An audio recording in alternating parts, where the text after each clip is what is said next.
Nothing. It started now. Don't see us. Are we live?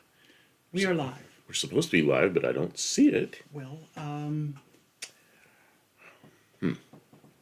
there. Now we have views. Oh, Why am I usually see it here and I don't see it. well, refresh. Refresh. Oh, there I am. Okay. But for some reason I'm a little tiny person. But I guess that's okay. I know what that is. Mexican Spec. Good evening. I don't know if it's evening there. What time are you anyway? You're like 6? Are you like mountain time or are you like California time? Whatever that is. Pacific time. You must be mountain time. I don't know. I don't know what Mexico does.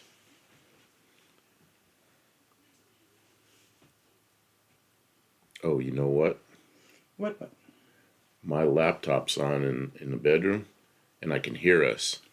We'll go turn it off. I've got to go turn that off. Who else will join us? Hopefully a lot of people. I got to go turn off a noisemaker. Maybe nobody. We'll see.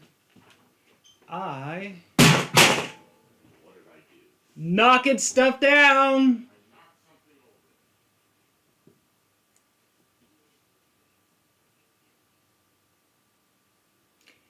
All right, so I am just, making stuff. Hi, Mexican Spec. I'm here doing my stuff.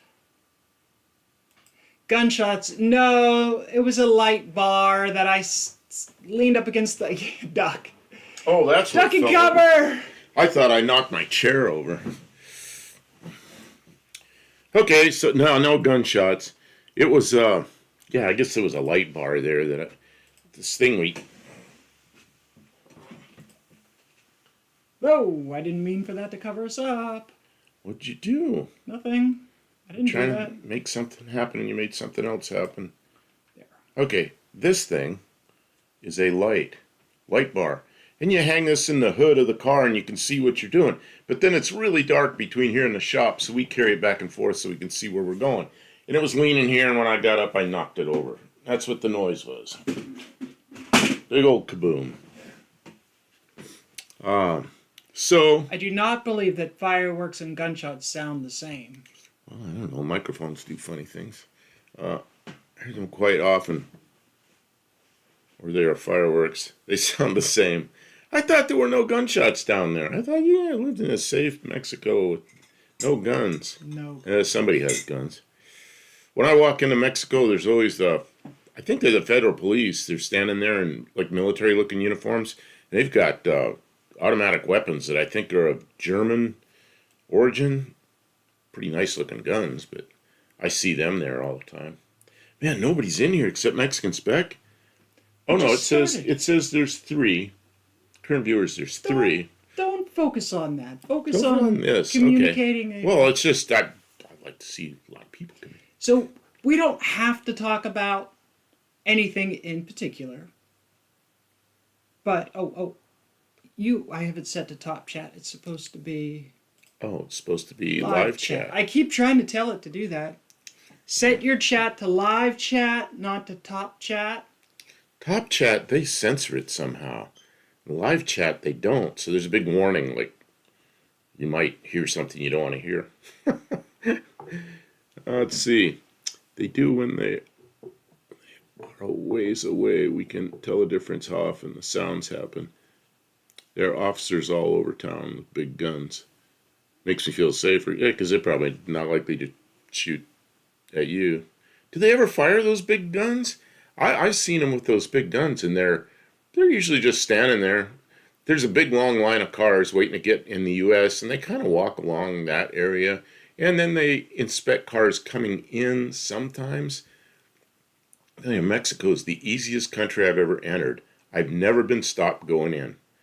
I go in, they have an x-ray machine and an officer there, and a lot of times there's no officer there, just the x-ray machine, and it's off. And just walk in. Dougster will bring garage. Have no fear, the Dougster's here. Hey, Dougster.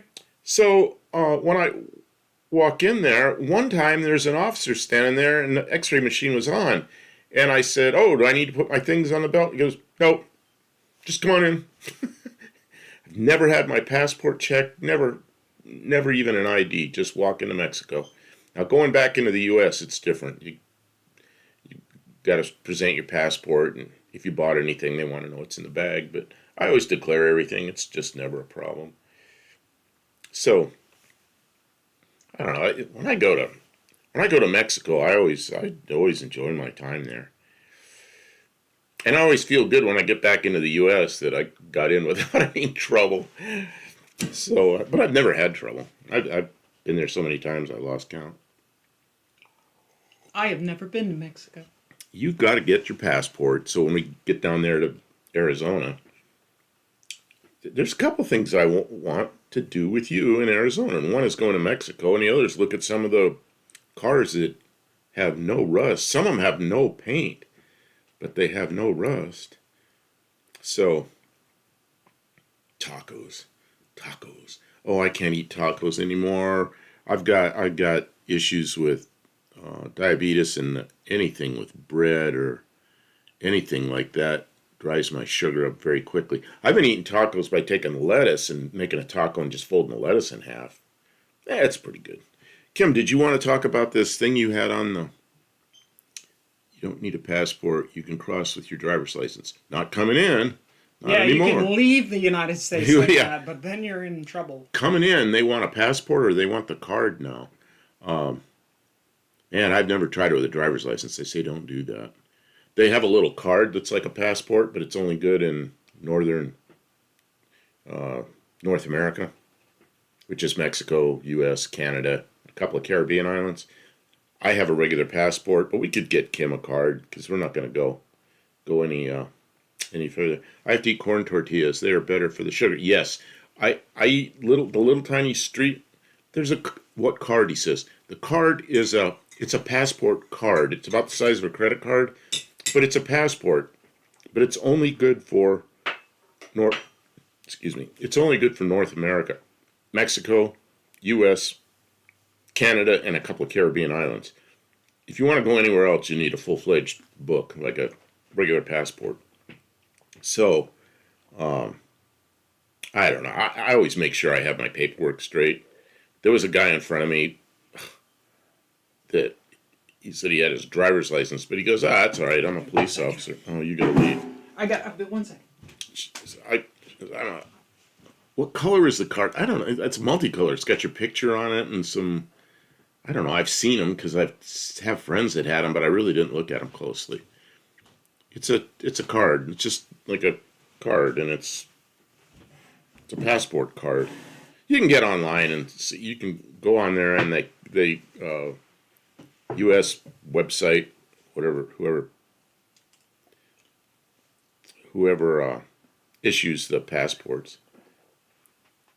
An old guy would take all his bodywork to Mexico when he snowbird there. You know what? No, it's not a green card. No. Completely different thing. It's a passport card. It's a passport card that's only good for North America. Yeah, there were, a lot of,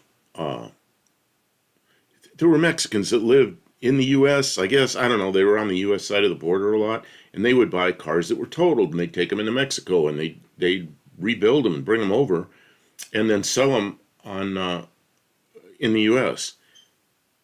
on Craigslist or Marketplace. And I've looked at those cars, and all those cars were nice. They did a good job on them. So, yeah, I don't know. I wanted to take a car down there to have upholstery done, but then I didn't do it. So, did you want to talk about this thing you have on the table? It's sort of the topic of the stream.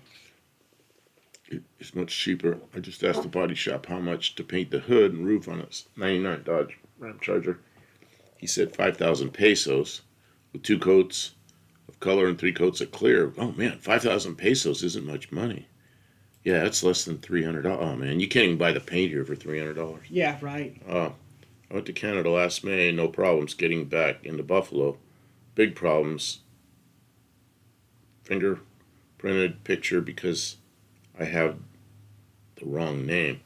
Yeah, but would you have Turbo Hi, Tom? Tom. Turbo Tom on your passport? um, yeah, I don't know. I haven't been to Canada since they started the whole passport thing. Last time I went to Canada, a driver's license was good enough. And the same thing with Mexico, but man, they ended that. It's passport time now, or that passport card, which is not a green card. You have to be a citizen to get that card. So somebody with a green card.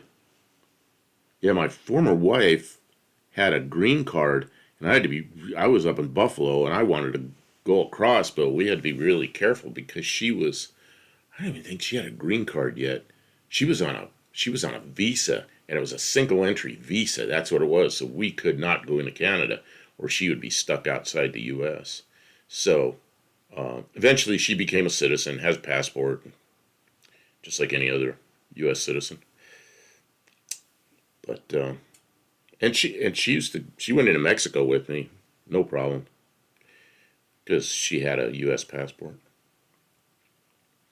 Pretty good for somebody that's born in the Soviet Union, ends up with a U.S. passport. Pretty good. She's a good citizen. Yeah, she works hard. Went Yeah, to school, got her nursing license. she's an RN. Well, Wowie was right. What was I right about? Oh, maybe you looked it up. Less than $300. Yeah. Okay, so you have this thing here. So this is the okay, not this specifically, but this represents the topic for tonight's stream, which is instant regret or failure stories or, learning by our own mistakes. And so this is the parts of the cam sprocket for that Subaru EJ25 that we were working on the last couple live streams that we did. And I put out a video on my channel about the Subaru, and I didn't get the Subaru as a YouTube content kind of thing. I got it in a trade. I thought it just needed a timing belt, but it turned out it needed valves and some other things. It turned into a big project. It really turned into like a Subaru top end. Is it still called a top end for a Boxer? I would say so. A valve train rebuild and everything but the bottom end of this Subaru, so I had to pull the motor out and do stuff. I didn't know what I was doing. But I mean, I know a little bit, and I know enough to be dangerous, apparently, so I put this in, and we had less than a minute of collective run time on this motor before it ejected. It shattered and ejected this sprocket. We got rid of the heart thing, Dougster. We know the ways. The secret ways that YouTube... When we're live streaming in the shop, Kim just kind of sets it up quickly. And you got to get rid of the heart, you got to go and pick through some preferences. And when we're here in our studio, we're setting up couple hours ahead of time and having it sitting here ready. So yeah, she has time to do that, but on the fly in the shop, yeah, it gets forgotten and yeah, it's just the way it is. Reader's Digest. Okay, I want to go back to Mexican Spec here. It says, Buff, did it cost a lot of money to get her legal? Yeah, I mean, at the time, I didn't make enough money I wasn't making good money. I was working. So, I had to apply we did a fiance visa at K1 and K2 visa because her son came in with her on the K2 visa, and I don't remember what it cost to apply for that. There was an application fee, and then I had to file a bunch of stuff like the affidavit of support and things. This was like almost 30 years ago. And it was INS then, Immigration Naturalization Service. After 9/11. They got rid of that and it became USCIS, which is under the Department of Homeland Security. And I'll tell you what, they really smoothed the operation out. Instead of standing in line all day long, they gave you an appointment and you came in and the wait was like a couple of minutes. And they were on time with the appointment, so things got a lot better.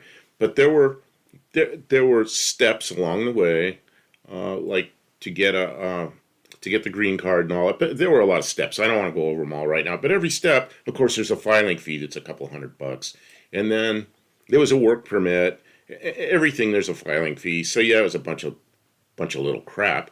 But she came in '97, and she became a citizen in '04. And then her son was 12 years old then, and he became a citizen a little bit later in the year in '04.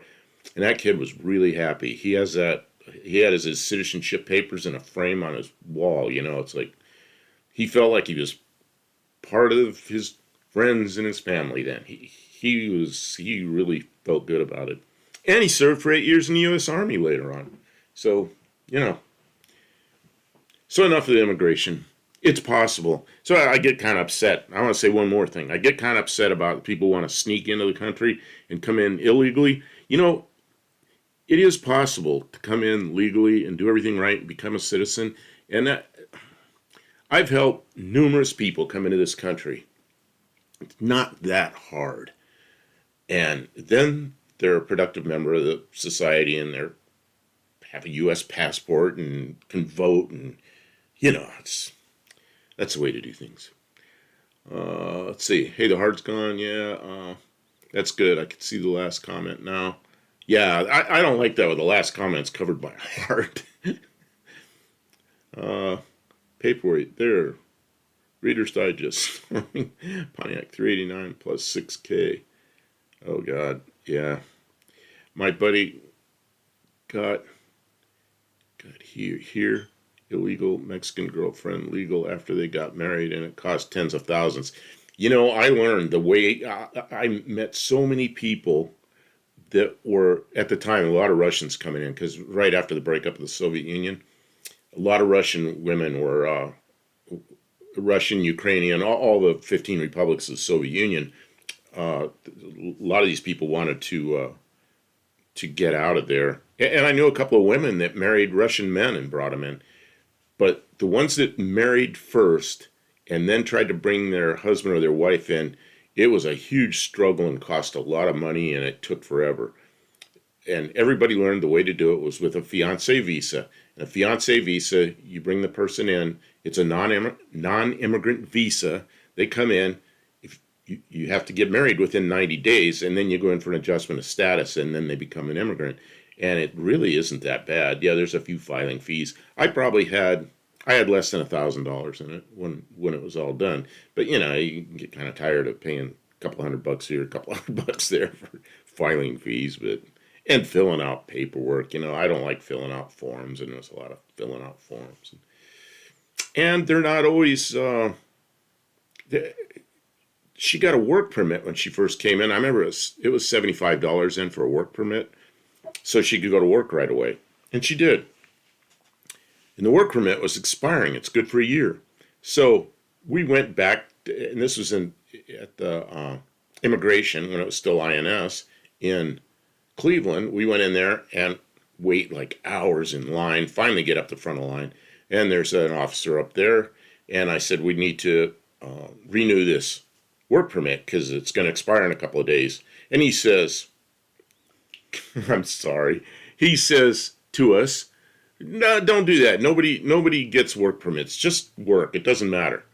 And I said, well, that's not really legal, is it? And he goes, no, it's not legal, but nobody gets work permits. Just forget it. Don't waste your $75. And I'm like, nah, I think we should get it. So I argued with the officer, and he finally got us the work permit. So 2 months later, 3 months later, we had an appointment there for adjustment of status for her to get a green card. So we sit down, and the officer across the table is shuffling some paperwork around, and she looks at us. The very first thing she says is she goes, I need to see your work permit.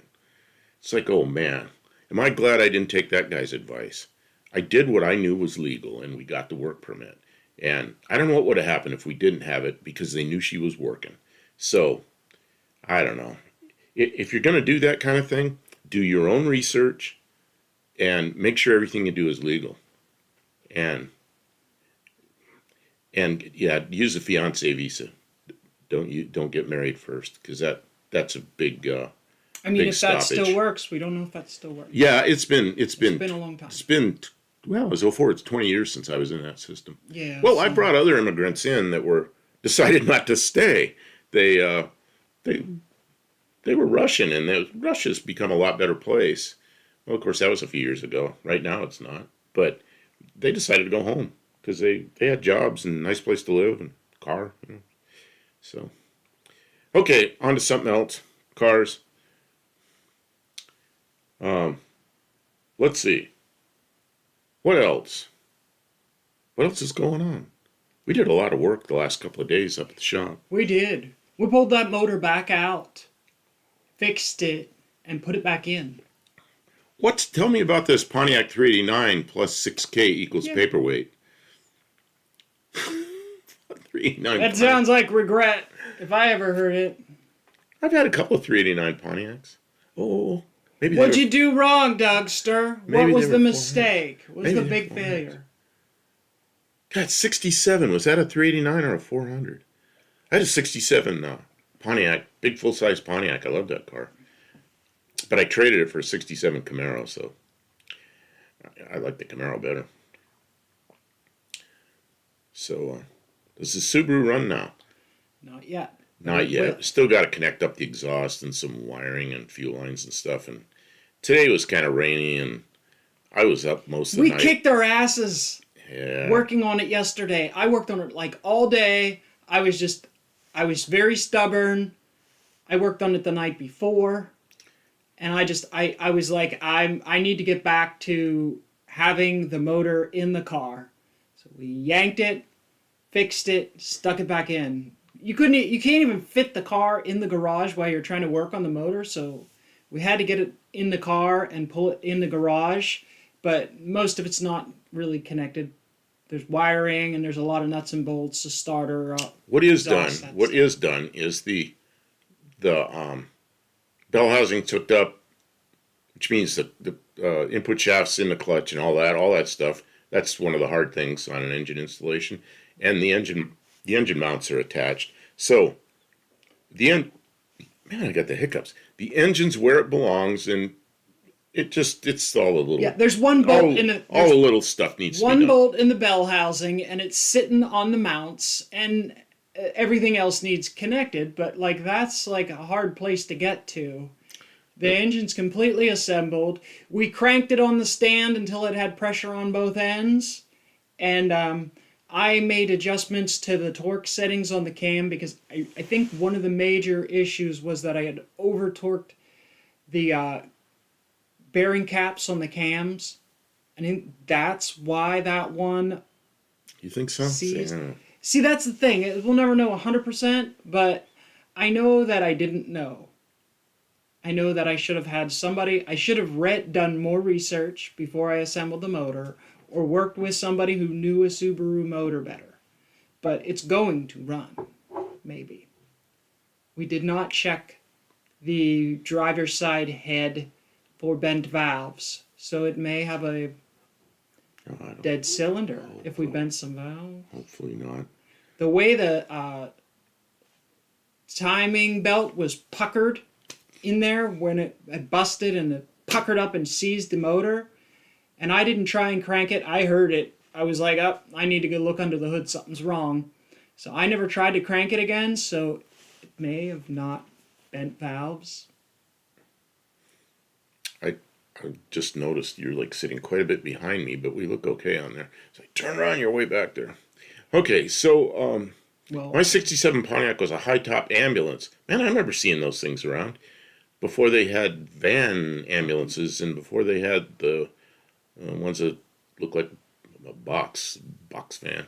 It was owned by Enfield Ambulance Company in California. What did you do with that? Did you have like a van in the back, beds and stuff, or are you just driving around like an ambulance? And then the other thing I want to know, Dougster, if you're still here, you at 389 plus 6K equals a paperweight. Okay, so what happened? What? I've had tried to I've, typing it all out. I've had stuff break. Well, yeah, maybe one thing broke, maybe more than one thing broke. I've actually had pretty good luck with engines, with no catastrophic failures after having them apart. I'm trying to think if I've had any. I had one Mazda rotary that I had a lot of trouble with, but it was my car, and it was a lot of used parts that were kind of out of spec. But And you had a friend who knew Mazda rotaries who taught you oh, how to put them together. I bought a rotary engine Mazda. It was an RX-3 wagon. I got it for $100, and it was sitting in front of the shop. And I figured I was going to put a small block Ford or something in it. Well, this friend of mine had a Gremlin with a 429 Ford in it and a tunnel ram. And I mean, it was quite a car. And the flange on the water pump had split, and the fan went into the radiator, and he brought the radiator in. So I was working on the radiator while he was standing there, and he goes, "What's that Mazda doing here?" So I told him, "I don't know. It's the engine's no good. I think I'm going to put a small block Ford in it." And he goes, "No, no, no." He goes, "I worked at a Mazda dealer in Torrance, which is in the LA area." He goes, "I worked at a Mazda dealer." He goes, "I rebuilt like 80 of those things." He goes, Just rebuild it." So that night he showed up, and we pulled the engine out, tore the engine down, like just in a couple hours. And he says, "This is stuff you need to order it from Torrance Mazda." So I did, and they sent the stuff like UPS. I had it in a day or two, and then he came over another night, and we put it all together and put it in the car like in one night. Started up, and it ran great, and I drove that car all over the place. And eventually, I sold it to my brother. So that was the beginning of the Mazda stuff. So that guy's name was Casey. So Casey taught me a lot about Mazdas, and then at some point I started doing it myself. And Casey was an engineering student at Cal Poly, and he graduated and went on to other things.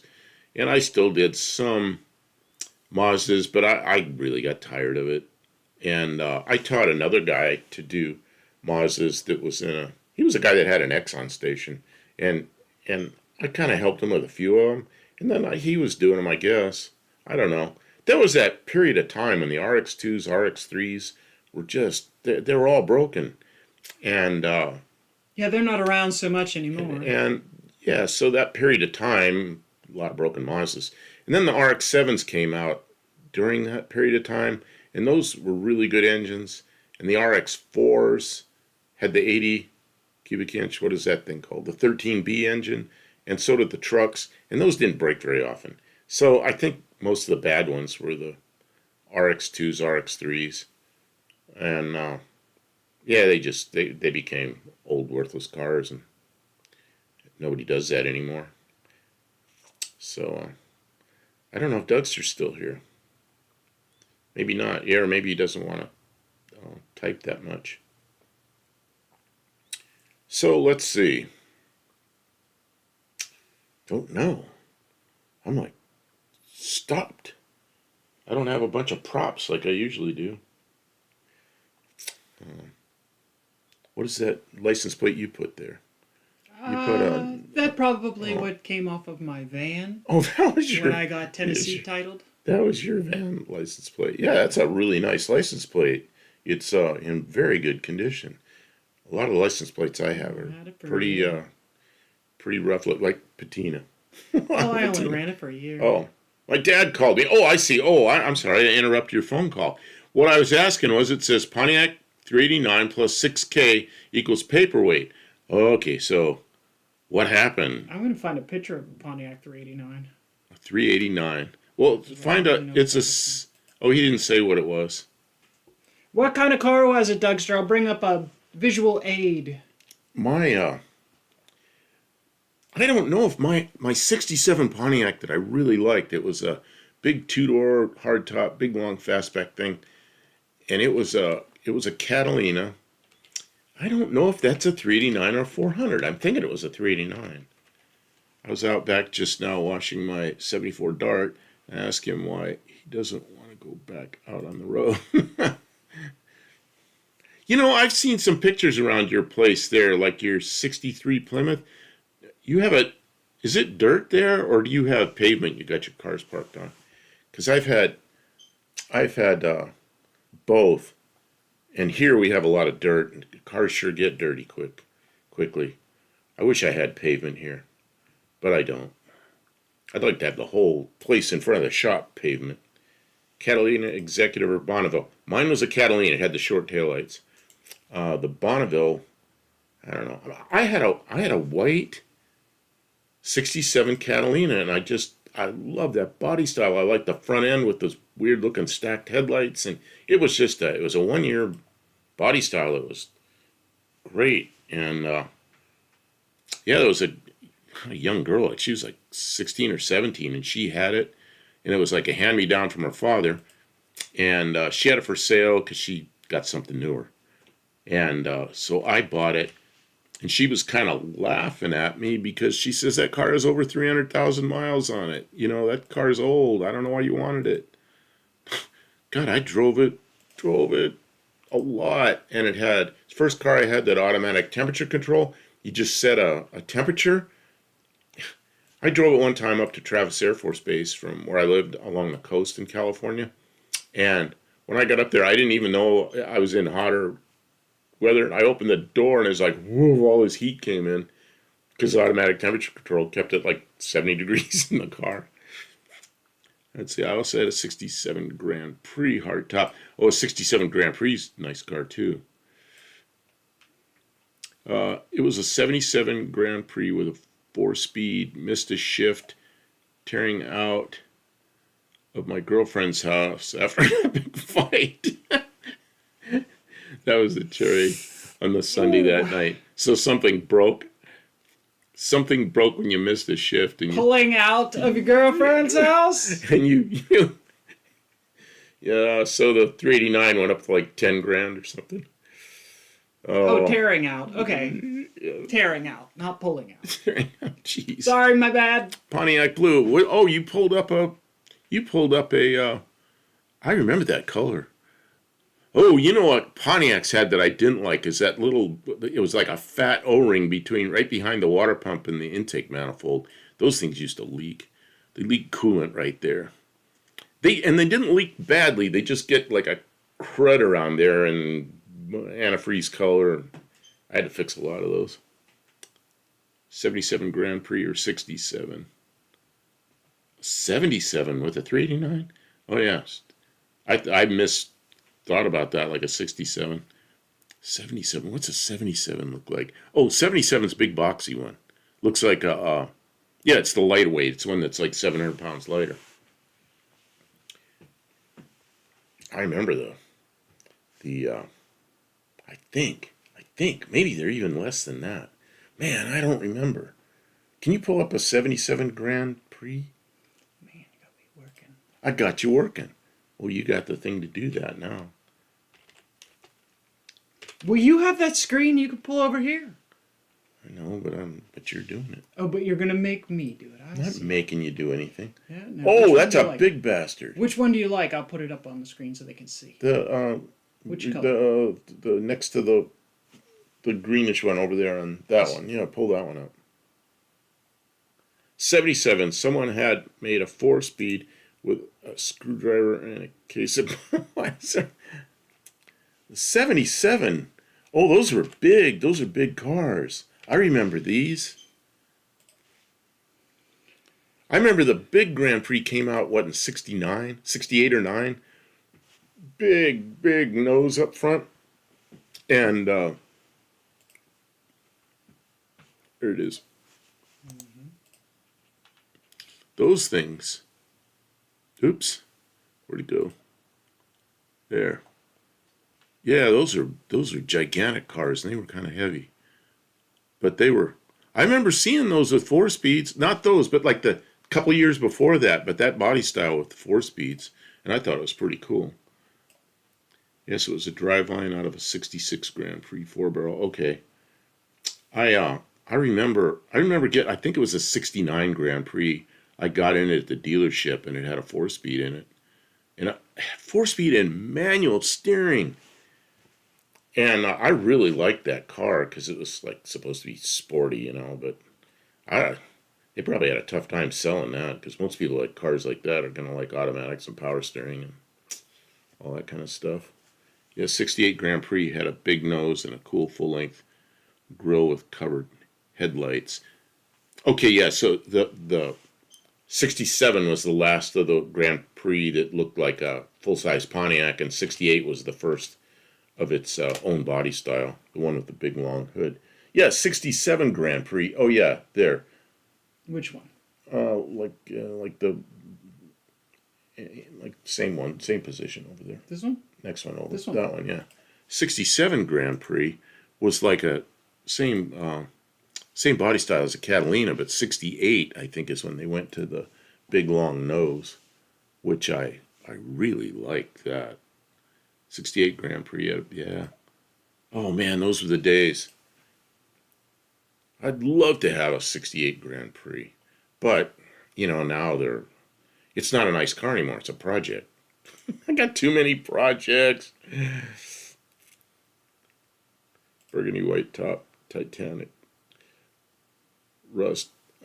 Bought it running for 3. Oh, okay, so it was yeah. See, and I grew up in the Southwest where I bought a '66 Mustang convertible one time, and it had come from Minnesota, but I didn't understand.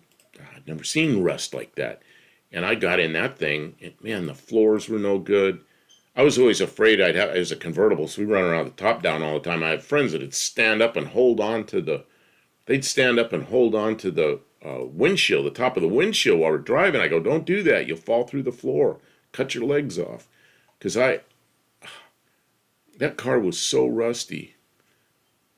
But it still was a '66 Mustang GT. It disappeared. It disappeared. Let me have it. Won't let you have it. No, why don't you do stuff on your screen? It works easier for me. This is like the worst thing. I can't even pay attention to what you're saying because it's Point the camera at it.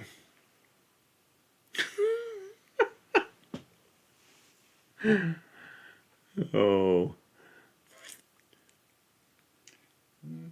That's what, I don't know what all these. Yeah, see, you're over there doing all this hocus pocus, and I don't know what it all is. Yeah. I guess I could do that over there. I don't know. What's window capture? Window capture. Oh, that. See the one in the. Oh, it's like off the edge. Why is it off the edge? Oh. In California, I bought a '72 Cougar convertible from Massachusetts. I know nothing about rust, but it. yeah, that's what happened to me with that Mustang. Yeah, that Grand Prix can they see that? They can. Okay. They can't see us yet, but I'm working. Yeah, okay, that Grand Prix off to the right. Demanding. You don't have to do any more than that. That's the last of the Grand Prix that was on the Catalina body style. Oh no, I've done something terrible. You've done something terrible. I've done something, and I don't know how to. Monday's Friday. I can't see back. Okay, see if you can just. Damn it. Okay. Just get rid of that. I'm not doing it anymore. Okay, just get rid of that. We have the studio almost worked out. Yeah, I need to get more car pictures on my thing here, whatever this thing is. This thing. Yeah, it's a hard drive. Well, at least this way, if we want to talk about something, we could see. My dream Pontiac is a 65. Oh, 65 is a nice one too, in turquoise with matching interior. 8 lugs. Oh, I remember those brakes. They had 8 lugs. They were way out. You know about those? The wheels had a big hole in the center, and you could see the drum, and they had 8 lug nuts. 421. What was this on? 65 Grand Prix. And they had them on Grand Prix for a few years. So 421 dual quad 4-speed. Man, I remember these cars, and it was just those were the days.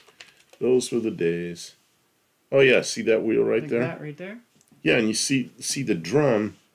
See the yeah, it was a big aluminum fin drum, and it was cool stuff. But they were yep.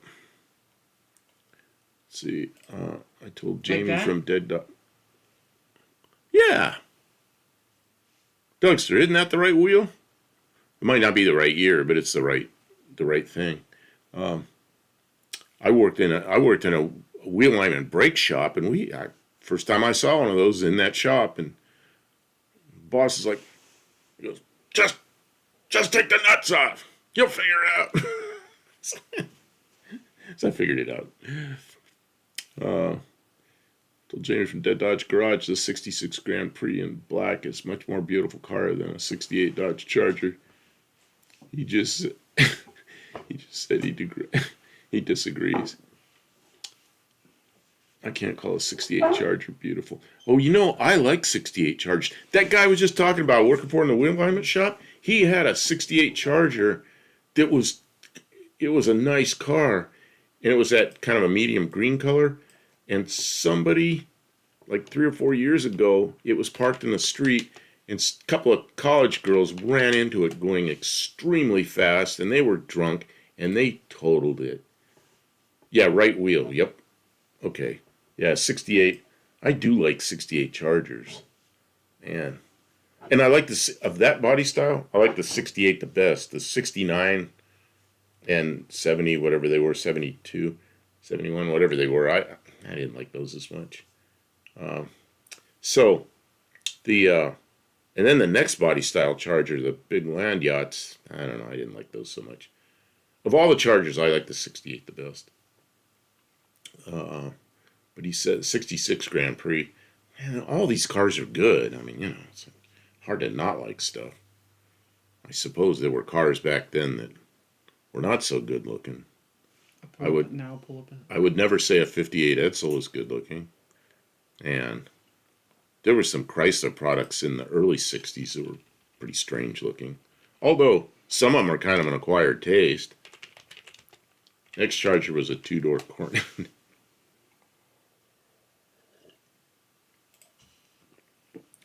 What are you showing there? What one's that? That's a 66 Grand Prix. Yeah, that was the same body as the Catalina and the Bonneville. They were all nice cars. But Rambler wasn't the best. I prefer the Charger to this. What was the... I think this has a lot of good character. This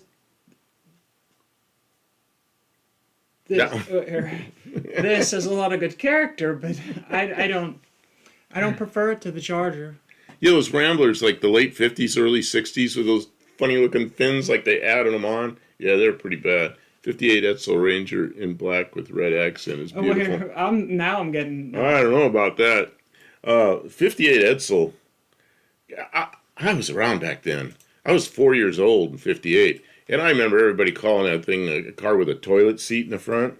Now they say horse collar, but nobody said horse collar back then. They said toilet seat. And, yeah, there you go. Nope, it's small. It's small, but you pick a bigger one. Black with red? Oh, yeah, it was black and red.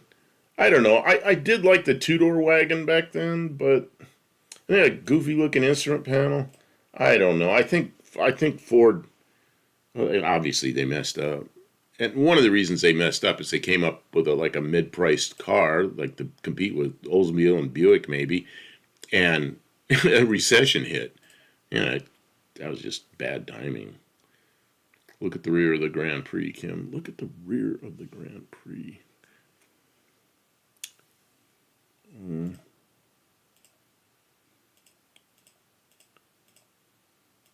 A lot of backs. Oh, okay. Yeah, there's the blue one's the rear. Yeah, right there. Oh, yeah, I remember now they had those grill bars back there with the headlights. My Edsel was a 59 Villager. You had an Edsel? The 59 was so much better looking, but it was close to the same style, but it calmed down a lot. And still had the toilet seat looking grill, but it was so much better. And it really looked like a 59 Ford, but it almost looked better than a 59 Ford. I had a 59 Ford wagon.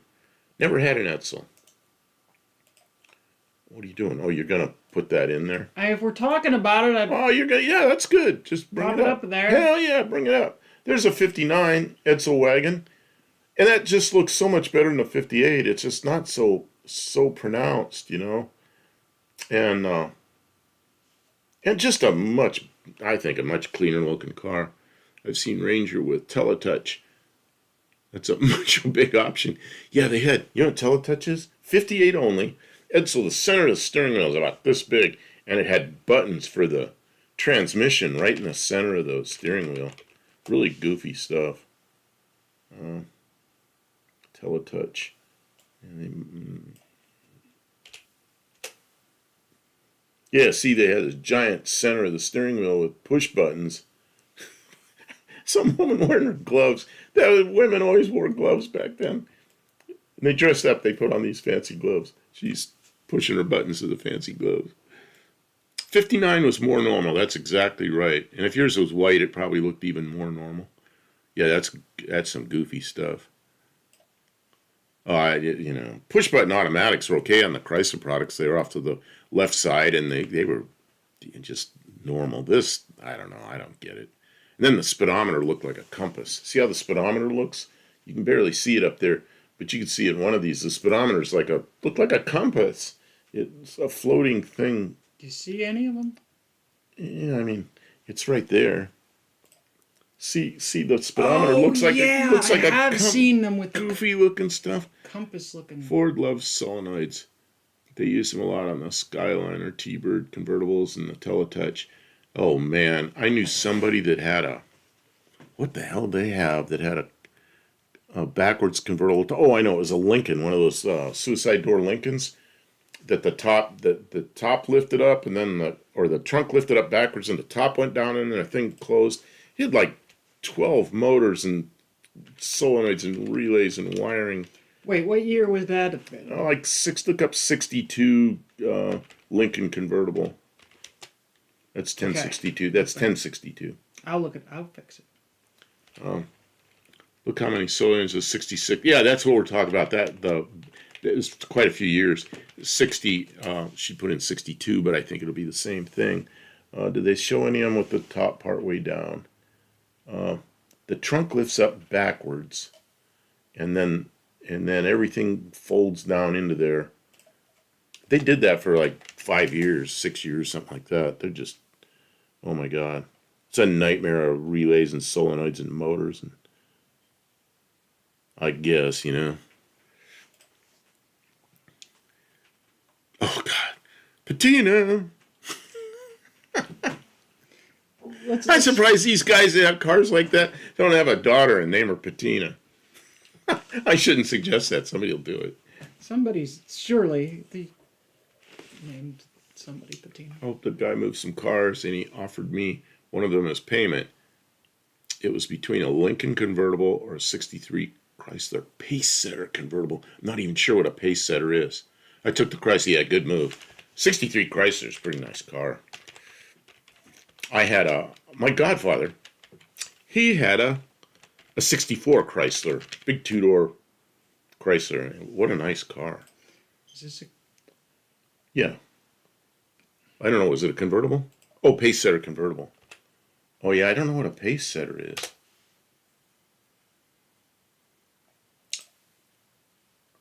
Yeah, that's a pretty nice car. I like 63 and 64 Chryslers. I like Smart Max. Yep, the Lincoln is a nightmare. Yeah, when I worked in that wheel alignment shop, I remember a few of those big suicide door Lincolns came in, and I did brake jobs on them. And besides the brakes being a nightmare of little parts and nothing like any of the other Fords, they were really heavy. I mean, you had to jack them up, have the best jack stands you had. It paced the Indy 500. Oh, that's why they called it a Pacesetter. Oh, okay. I didn't know. Oh, yeah, and it says official pace car on it. Oh, and the steering wheels weren't round. I remember that. His 64 was like that. The steering wheel was kind of that shape. I don't know what shape that is. Like a TV screen. Like an old CRT TV screen. I've never seen that before. That's pretty well. What, those steering wheels? Yeah. Yeah, that was real common on Chrysler products in the mid-'60s. That's really unusual. So, and they put the rear view mirror, maybe not this late, but the rear view mirror was on the dash. It wasn't up here, it was down here, which looked cool, but it was kind of hard to see out the back with them. Yeah, look at that. Look at that steering wheel. Yeah. I think by then they were putting the rear view mirror up top again. But like 57 through about 61 or 2, I don't see them.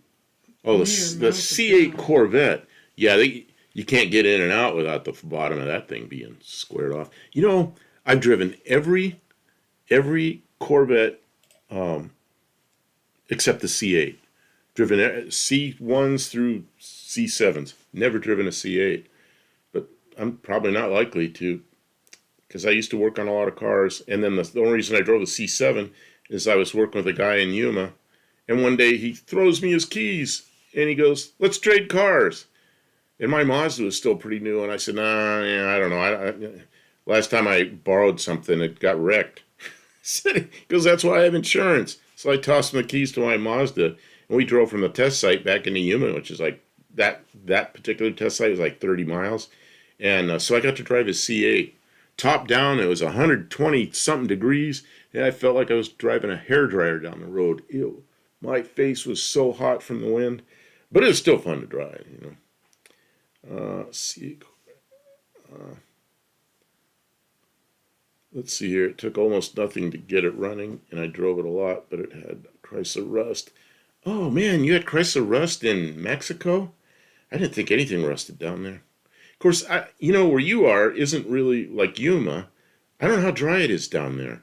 You get further down in Mexico, it gets really tropical, like out by, what is it? The Yucatan Peninsula? Yucatan? I don't know how to pronounce it right. Merida? Is that the name of the city out there? I know it looks all lush and green out that way. I don't know how it is where you are, Mexican Spec. I hear sirens again. That was in California, and it was probably came from somewhere else. Yeah, you got to be careful, even in Southern California and Arizona. Make sure the car didn't come from somewhere else. Well, I got to take Kim out to Arizona sometime, and we're gonna take an empty trailer out there because we're gonna buy a car, even if it's a piece of crap, because it won't have any rust. You bring it back here. We're at the bottom of the Sonoran Desert. Okay, so you're fairly dry then, I assume, because I was in the Sonoran Desert on the north end of it. You've probably been to Yuma. You know what it's like there. It's really dry. There's a guy in his 80s. He bought a new C8 Summer. New C8 Summer before last. It's bright orange. And old Gramps drives it everywhere in the summer. The car shiny. Oh, yep, he's bald. Nice guy, though. You know, the Corvette Museum is like an hour from here. So I had a friend here about a year ago, and he'd never been there, so we went up there. And, you know, they have museum deliveries, and there was a whole row of C8s there. And there was a guy doing his delivery, doing his inspection. And there was somebody from the Corvette factory there going over everything. And we stood there and watched for a couple of minutes. But, yeah, a lot of electronics, a lot of stuff, you know. I kind of like old Corvettes where you had a steering wheel and a gear shift and a clutch and maybe a heater control, and that was it, you know. Maybe a radio, maybe not. It's sitting for years in dirt and leaves. That's bad too. That's why it rusts the bottom of the quarter panels. Las Vegas is the edge of hell. Arizona's the... Why? Why do you say that? You know, people from back east, a lot of people in the defense industry come out to Arizona and work at a test facility, and they either love it or they hate it. And I knew people that they last 2, 3, 4 weeks, and they're doing everything they can to get out of there. And then I know other people just made a home of it because it was just, you know, it's dry, and you're in air conditioned buildings a lot. You know, I can't tell how little interest I have in new cars, especially the C8. You know, I like the C8. I like looking at it. I'd love to drive one, but you know, do I want something that complex with that many electronic? My Mazda's a 16, and it's got too many electronics that are, you know, the car's really reliable, but the infotainment center and weird stuff like the electrical power brakes, that goes through the CAN bus. And the, you see when the TAC had a rev counter, yeah, it was a cable that operated it. So the Mazda has stuff that hasn't worked right from the beginning. But when you go out there and start, it always drives, so I can't get too upset with it. But all the fancy stuff doesn't always work, right? I lived 10 years in Vegas, and the heat didn't bother me. Arizona, oh yeah. You know, when I lived in Yuma, I lived in Yuma about a year. I said, man, I love it here. I wonder what the hottest place is, because I'd like to move to a place even warmer. And I looked, and Yuma had the hottest, the most hot days per year of anywhere in the world. And I went, you know what?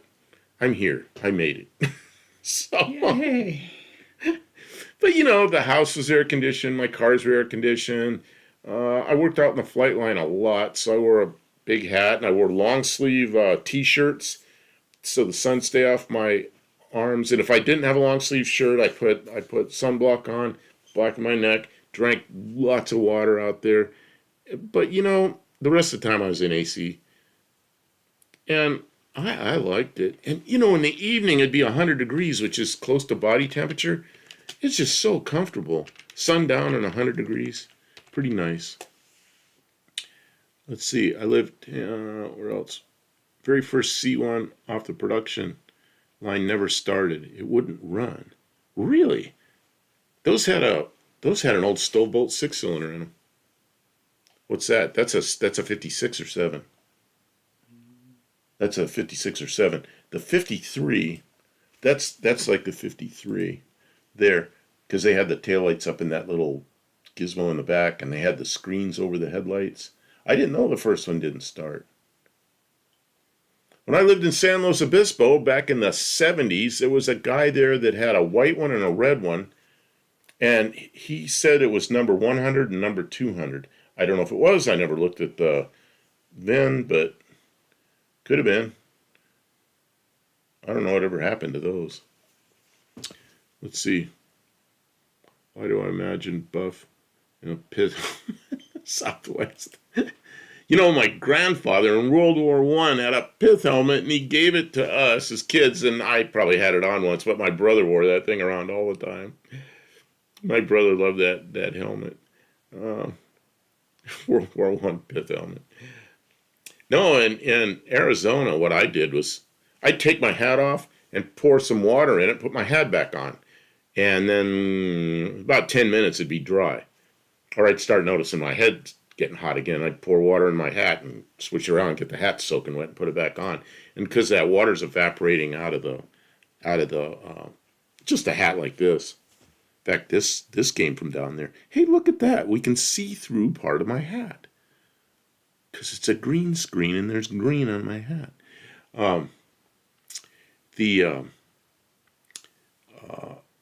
But a cloth hat just soaks up water and then evaporates out. But I liked the work so much, it just didn't matter. My dream was to do flight testing in the desert, and the heat was just like, wasn't that bad. I'd much rather be out there than in the Northeast in snow and ice and freezing cold. I've done that too, and that is misery. I toured the Camaro Firebird factory in Van Nuys. Not one of the Firebirds started at the end of the line that night. Oh, geez. It's terrible. They built a whole row of pushmobiles. The owner of the dealership I worked for bought a 54 Corvette display. The 54 looked just about like the 53. I don't really know the differences. They might be the same. To display in the showroom, the carpenter's father restored it, and we bought it from him. I went to go get it from him. Did you get to drive the 54 Corvette? Home drive. Hello. How are you? I was standing in the showroom staring at the car. I said, the car has no door handles. Oh, yeah, you reach inside, I think. The serviceman was walking past me and said it has no windows either. I remember the old MGAs. You reached inside. Same thing, you reached inside and you grabbed like a cord or something and pulled it, and that's what opened the doors. I drove an MGA once. I didn't really like it. The service manager drove. Too bad you didn't get to drive it. The C1s I've driven were 58s and probably 61 or 2. Drove a 58 quite a bit. A friend of mine had a 58. I drove it a lot. So it was a late, one of the later It was one of the later C1s. And then when I had my shops, I was C2s, the boat tail fastbacks, they were all over the place. I worked on those quite a bit. And when I was in the wheel alignment shop, I drove several of those because I did brake jobs on them. And the C2, what was interesting is they had drum brakes on all four corners in 63. 64, they had discs up front and drums in the back, and 65 on, they had four-wheel disc brakes. So we found a picture of Karen Carpenter and her brother in the door pocket. Wow. Oh, man. Yeah, she died young. Yeah. Hey, Buff, Kim, Aaron, I'm dropping in for a few minutes. Hot Rod Guy Garage. Hello. Hi. Welcome to the stream. We're sitting here discussing old cars and Corvettes and things and looking at We are pictures. completely... We're like zigzagging all over the a place. ship without a rudder. Ship without a rudder. All ahead reverse. Yeah, so anyway, we were talking about all the old cars we've driven and had and looked at and history and what we wish we'd bought, Oh, there's a few of those I wish I would have bought. Man. When I bought my 74 Matador, I bought it new. I had a friend that had a 56 Ford, and it had a tunnel port 427 in it. That was before the C6s when he built it, so it had a torque flight. It had an adapter with a torque flight, and it had some kind of shift kit in it. That thing shifted great. But a tunnel port 427, and this thing was blue, and it had been in Mexico and had the interior done in Mexico, so it was a diamond tuck. It was a diamond tuck interior, and he had it for sale in 1974. And I was looking at that Matador, and I had enough money he wanted $800 for that 56 Ford. And I went and bought the Matador. I'm thinking now, what was wrong with me? I should have picked up that 56 Ford with the tunnel port 427 in it. Had dual quads what was I thinking? $800. I'm trying to get a group of guys together. We're going to replace the transmission of Triumph GT6. You have to pull the trans from inside the car. Guess what? The spare transmission is in another car. That means you got to go inside two cars. What is a GT6 compared to a Spitfire? What is the difference between a GT6 and a Spitfire? Man, the GT6 just has a top? I don't know. We have a Spitfire. That's a non-runner, but it will be a runner. Maybe. Kim can make anything run. I have confidence in her now. When I worked at the dealer, I preferred the Caprice. I was 20 years old and the only employee the owner trusted to move Corvettes around and off the lot. Yeah. I was one of those guys. They trusted me. And then I had a GT6 is a fastback hatch, but it's the same thing as a Spitfire. Other than that, It's got the same latches on this. Man! On the hood or on the bonnet, it has the same latches. See, we're gonna pull the body off that, so we're gonna have just a frame sitting there because We have a 72, so it's 71. 71. 71 Spitfire. So our body is mostly Bondo with some metal behind it that kind of holds the Bondo in place. So we're going to pull the body off and I'll make something. GT6 is a fastback hatch.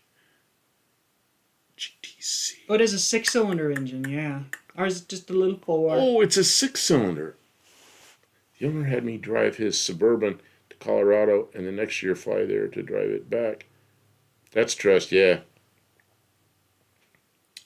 When I worked at an aircraft place and they had me go taking airplanes around in a trailer in his truck, and I don't know, I just did it. Just thought it was my job. Guess they trusted me. Well, what happened in the wheel alignment shop, there was oh my God, somebody brought a 66 Ranchero in, which is a Falcon, and a big camper in the back, overhead camper that hung off the back, way too big a camper for a Falcon Ranchero. And there was a Thunderbird out there parked in the lot sideways. So I was backing up, trying to miss that Thunderbird, and I hit it and dented the rear, the quarter panel on the driver's side. And I went and I told my boss, and he was really mad. Oh, we were doing wheel alignments for the Ford dealership. Ford dealership was out by the freeway. It's a little bit of a drive. So he goes, just get that thing out to the dealer and come back, and then we'll talk about the Thunderbird. And I said, okay. But I was upset because there was a big bumper on the back of that camper. Didn't do anything to the camper, but man, it bent the shit out of that Thunderbird. I was really, really worried about getting back to work. Well, somebody in the Ford dealer gave me a ride back to work, and when I got back to the shop, some customer had come in with some big car, the Olds or Buick or something, and backed up, and he smashed that Thunderbird 3-4 times worse than I did. So I got away with that one. Man! I was so lucky. Yeah, some other guy hit it. And I mean, he made a mess out of it. He didn't just put a dent in it. He wrecked it, Yes, a Falcon. Yeah, 66 was a Falcon. 67 Ranchero was a Fairlane. And, man, that was back when I was a kid. I was a teenager. And those years, I was 66. When the 66s came out in 65, I was 11 years old. And I lived in a small town in South Dakota, and my friend next door, I was lucky. My friend next door, he and I walked all over town or got on our bicycles, and we'd just go look at cars. We always looked at all the new cars. We knew every detail of every new car. And then I was like that all the way through till, well into my 20s. Until I was working, like when I was working in the Air Force, I was pretty busy and didn't get into town much. My friend Scott is 70, his GT6, gorgeous car. It's butterscotch candy. Oh, there you go. There you go. Butterscotch candy, gold. But the trans gave up and he can't handle pulling the transmission at his age. And it's got to come up. It's got to come up through the... And the donor, you got to pull that one out, and then you got to... Well, by the time you're done, you'll know the process really, really well. Yeah, how did the manual fail? Who knows? 6-cylinder engine can push pretty hard. I mean, I bet that car with a 6 in it was a lot of fun. I don't know, the one we have, I'm really looking forward to pulling a body off that. And it's so little, I think it would be scary as hell if it had a much more of an engine. I want to just build a custom fiberglass body for it, just something that I like. Yes, manual, all synchro is gone, and bearings. Okay, so it's just worn out. It didn't really break. It just might have leaked all the fluid out. It had enough. As if someone had taken the same pictures of a Chevy dealer from 67 to 87. The way cars changed over the time would be amazing to see. When I started my paper out, it was in 1967, and a Chevy dealer was on my paper out. It was old-fashioned downtown dealer where the showroom was right up against the sidewalk. So I'd walk in the showroom. I'd park my bicycle outside, right outside the big windows, walk in there, and there were Chevys in the showroom. And I remember walking in there, and there were 67 Camaros, and there were 67 Chevelles. I remember a 67 Corvette convertible in there. And every day I'd walk in there and set the paper down. I was supposed to set it down, and then I'd walk and look at all the cars. And I remember the smell of the new cars and stick my head in and look around. That's just the time magic, 67s. And it was, oh man. Look to see if it has any oil in there. I bet it's low. It probably looks like brown metallic paint.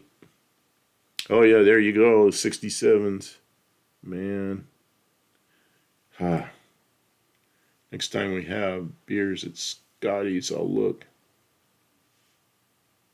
Beers at Scotty's. Man, I can't drink beer anymore. I kind of miss that. Oh, there's the C8.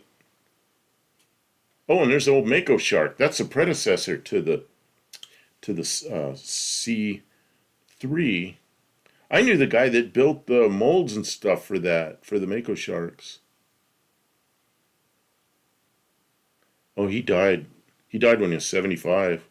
Man, how old would he be now? He'd be over 100 by now. He was a good guy. I learned a lot about fiberglass from him.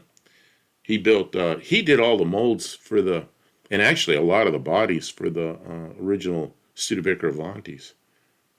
And he did molds of the original Corvettes back in 50, before 53. His name was, oh God, I can't think of it now. Can't think of his name. Old person brain fart here. What was he building? He was a fiberglass guy, and he built molds for all those early fiberglass cars. The early Corvettes, then the Mako Sharks, which weren't production cars. They were like How do you spell Mako Shark? Mako. It's not one word. Oh, you might find it that way. I think it's Mako. Yeah, there it is, Mako Shark. Go click on that.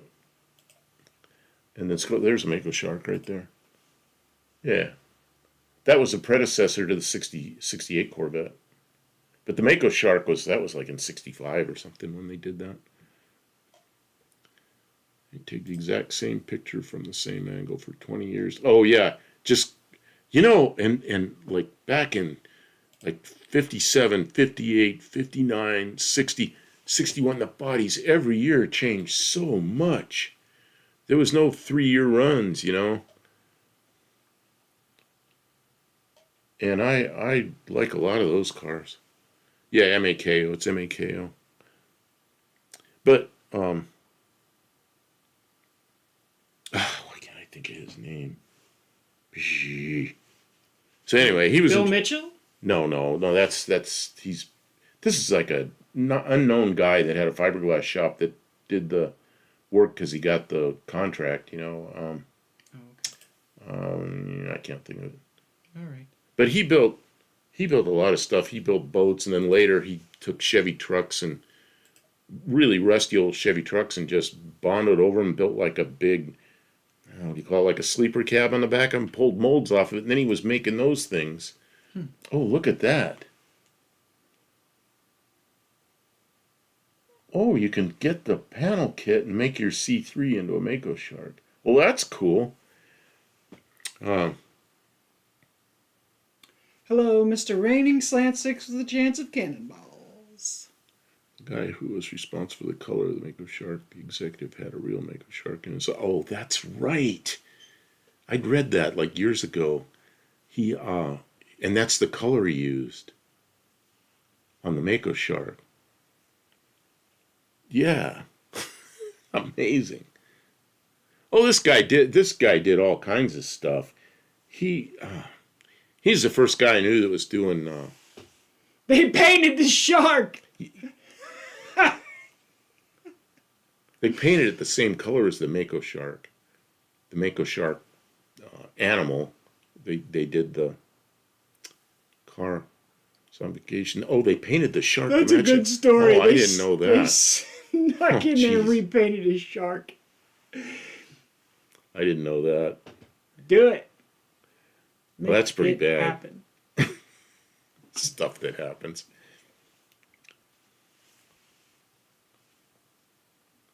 Raining Slant 6 with a chance of cannonballs. How are you doing? Slant 6, a Slant 6 person. I actually started liking Slant 6s once we put one together. You know what's really nice about the Slant 6? What's that? There's only one head. You don't have to do two heads. And there's only 6 cylinders to do. And there's less work. It was sort of an easy build. It was a good warm-up. Oh, and it fired right up, ran good and everything once we changed the carburetor. But I mean, the engine itself was fine. Yeah, that's a nice looking 69 Corvette there. I got a friend just bought a 69 that's bright yellow like that. A guy up in God, when I saw it, I thought that might be his. You can see it up Could there. be. Oh, I can see it up there. It could be his. Except as being pain in the ass.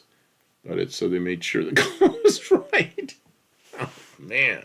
Can you imagine trying to match a shark color for a car? Well, the thing of it is that the shark on the wall didn't probably match a living shark, so you're just...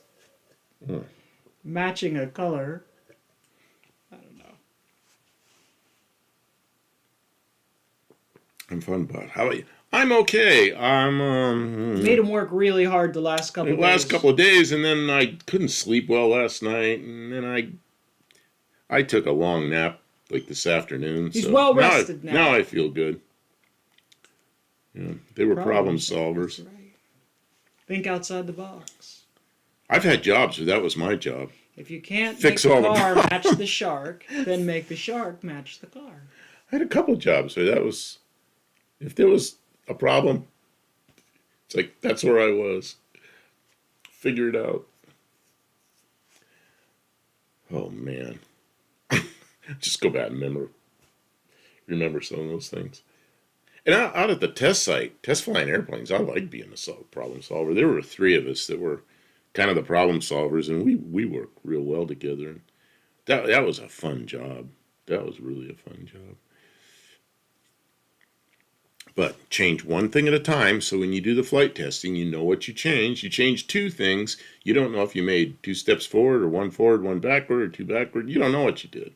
So make sure you only change one thing. And we had one guy there that was the analyst, and he would make sure that even though we changed one thing, we didn't accidentally change 2 things. And there were times we did. So we had to be real careful with that.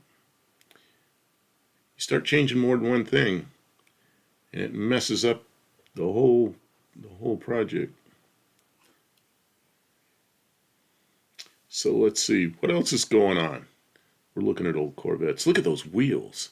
It's really deep dish wheels. I like those on that yellow Corvette. I got a question. Raining Slant 6 with a chance of cannonballs. Are you part of the group that does the No Name Nationals? And what project are you working on? I apologize that sometimes I can't keep up with who everybody is and what everybody's working on. So, or are you just enjoying the content? So. Doug Stern. I'm trying to read. Nobody's writing anything, so I ran out of wind. Well, let's talk about our projects for a minute. Go figure. Projects. Yeah, I keep thinking about that Spitfire. I want to drag that thing in there, but we got other stuff to do first. I don't want to start another project. That's a start project. We have other projects started. That's what we do, yeah. We can't start another one. Hey, it's a lot easier to start projects and dream than it is to successfully finish projects and enjoy them. So yeah, but take care of yourself, because man, thank you. I'm taking good care of. She takes care of me. Yeah. She's like. And I set this up for us so we can do the streaming and everything, and it gives him a platform and a way to sort of stay in touch with the community, because going down to see Tony was really, really, really rough. It's an hour and a half drive. It's an hour and a half if you speed. It's probably an hour and 45 minutes. At least. Yeah, it's not quite 2 hours. And that's, if you go down there and do a day's work and come back, and then got to go down there the next day, that's not it. And now he's moved. I don't know exactly where he is, but he'll tell us. And we'll go down there when we get the front end rebuilt on the Valiant. Yeah. We'll drive it down there. So I mean, we're doing our thing, and when there's a good reason to collaborate, we're going to with Tony. He said, yeah, great, come on down when you can. Kimbo's Buff Eagle's awesome. Thank you. We try to work together and collaborate, and sometimes we butt heads, and that's like how anybody who works together for real is going to be. When Kim and I butt heads, though, it's usually like, wait a minute, let's think about this for a second, and we start reasoning something out, and we decide whatever it is, we come to something that makes sense. Yeah. We never get in arguments. I mean, we never get in arguments. It's just like, there've been a couple arguments. We've had a couple arguments, have we? Maybe. Yes, but we always work it out. We always work it out. We resolve to get through. You de-escalate. If there's anger involved, you work through that. And then once we're done being angry, we come to a resolution. Because there's always a resolution when two people want to reach a resolution. You can always. Let's talk about personalities here for a second. When I get angry, I don't get angry with Kim. I get angry with myself. And I really get angry with myself when I make the same mistake twice. If I make a mistake, I make a mistake. But if I make the same mistake again, man, do I get mad at myself. Because I just call myself an idiot, and how can you do that? Why do you break the same thing twice in the same way? And it's like, that's when I get upset. And then she'll get upset with me because I get too upset with myself. Yeah. And that's the argument. Everybody makes mistakes. And everybody makes mistakes. Once. How would you feel if you did this twice? I would feel distraught. Yeah. Mexican spec. Tony has not thrown us under the bus. Oh no, not at all. Tony's a good guy, and I don't know. I hear he's never spoke ill of us. There's the detractors that say that he's throwing people under the bus and stuff, and some of it I don't really understand all what happens. It's very political, and we really there's no benefit to us to get involved and take sides. Like, everyone is adults. There's a lot of communication. There's a lot that goes on behind the screen that we don't know about. So no good benefit to us to have a lot of opinions about it. One thing with us and Tony is when he got the big shop, he had dreams of people coming in there and working and having like several projects going and these people working in there. So, I did that some, but it's an hour and 45 minutes from here. So that's a tough one to do that every day. There's other things I have to do. And I was still working part-time, so I'd get called in to go to Oregon or Maryland or Arizona, and that's a giant interruption in going to Tony's every day. And going to Tony's, there's no pay, you just do it for fun. And so there were times I just couldn't go there, and I'm sure he was disappointed in me. But you know what? He's given me stuff. He basically gave us his interest in that car.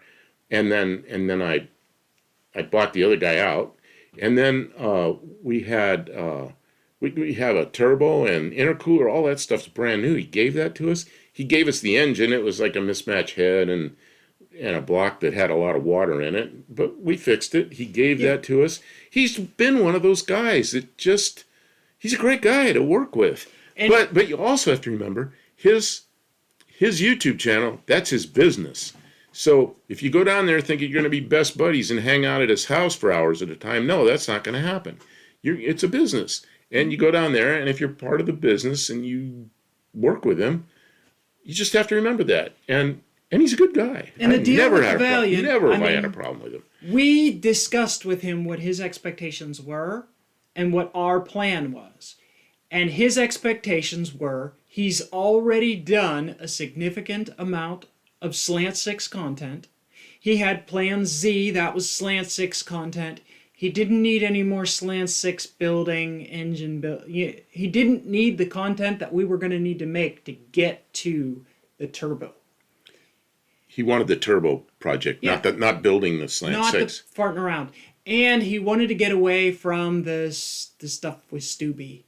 Because it was just, there was no good in it. It was just like, Stubby, abrasive to continue to talk about and dig up and stuff like that. It was settled with with Tony and Stubby. It was settled.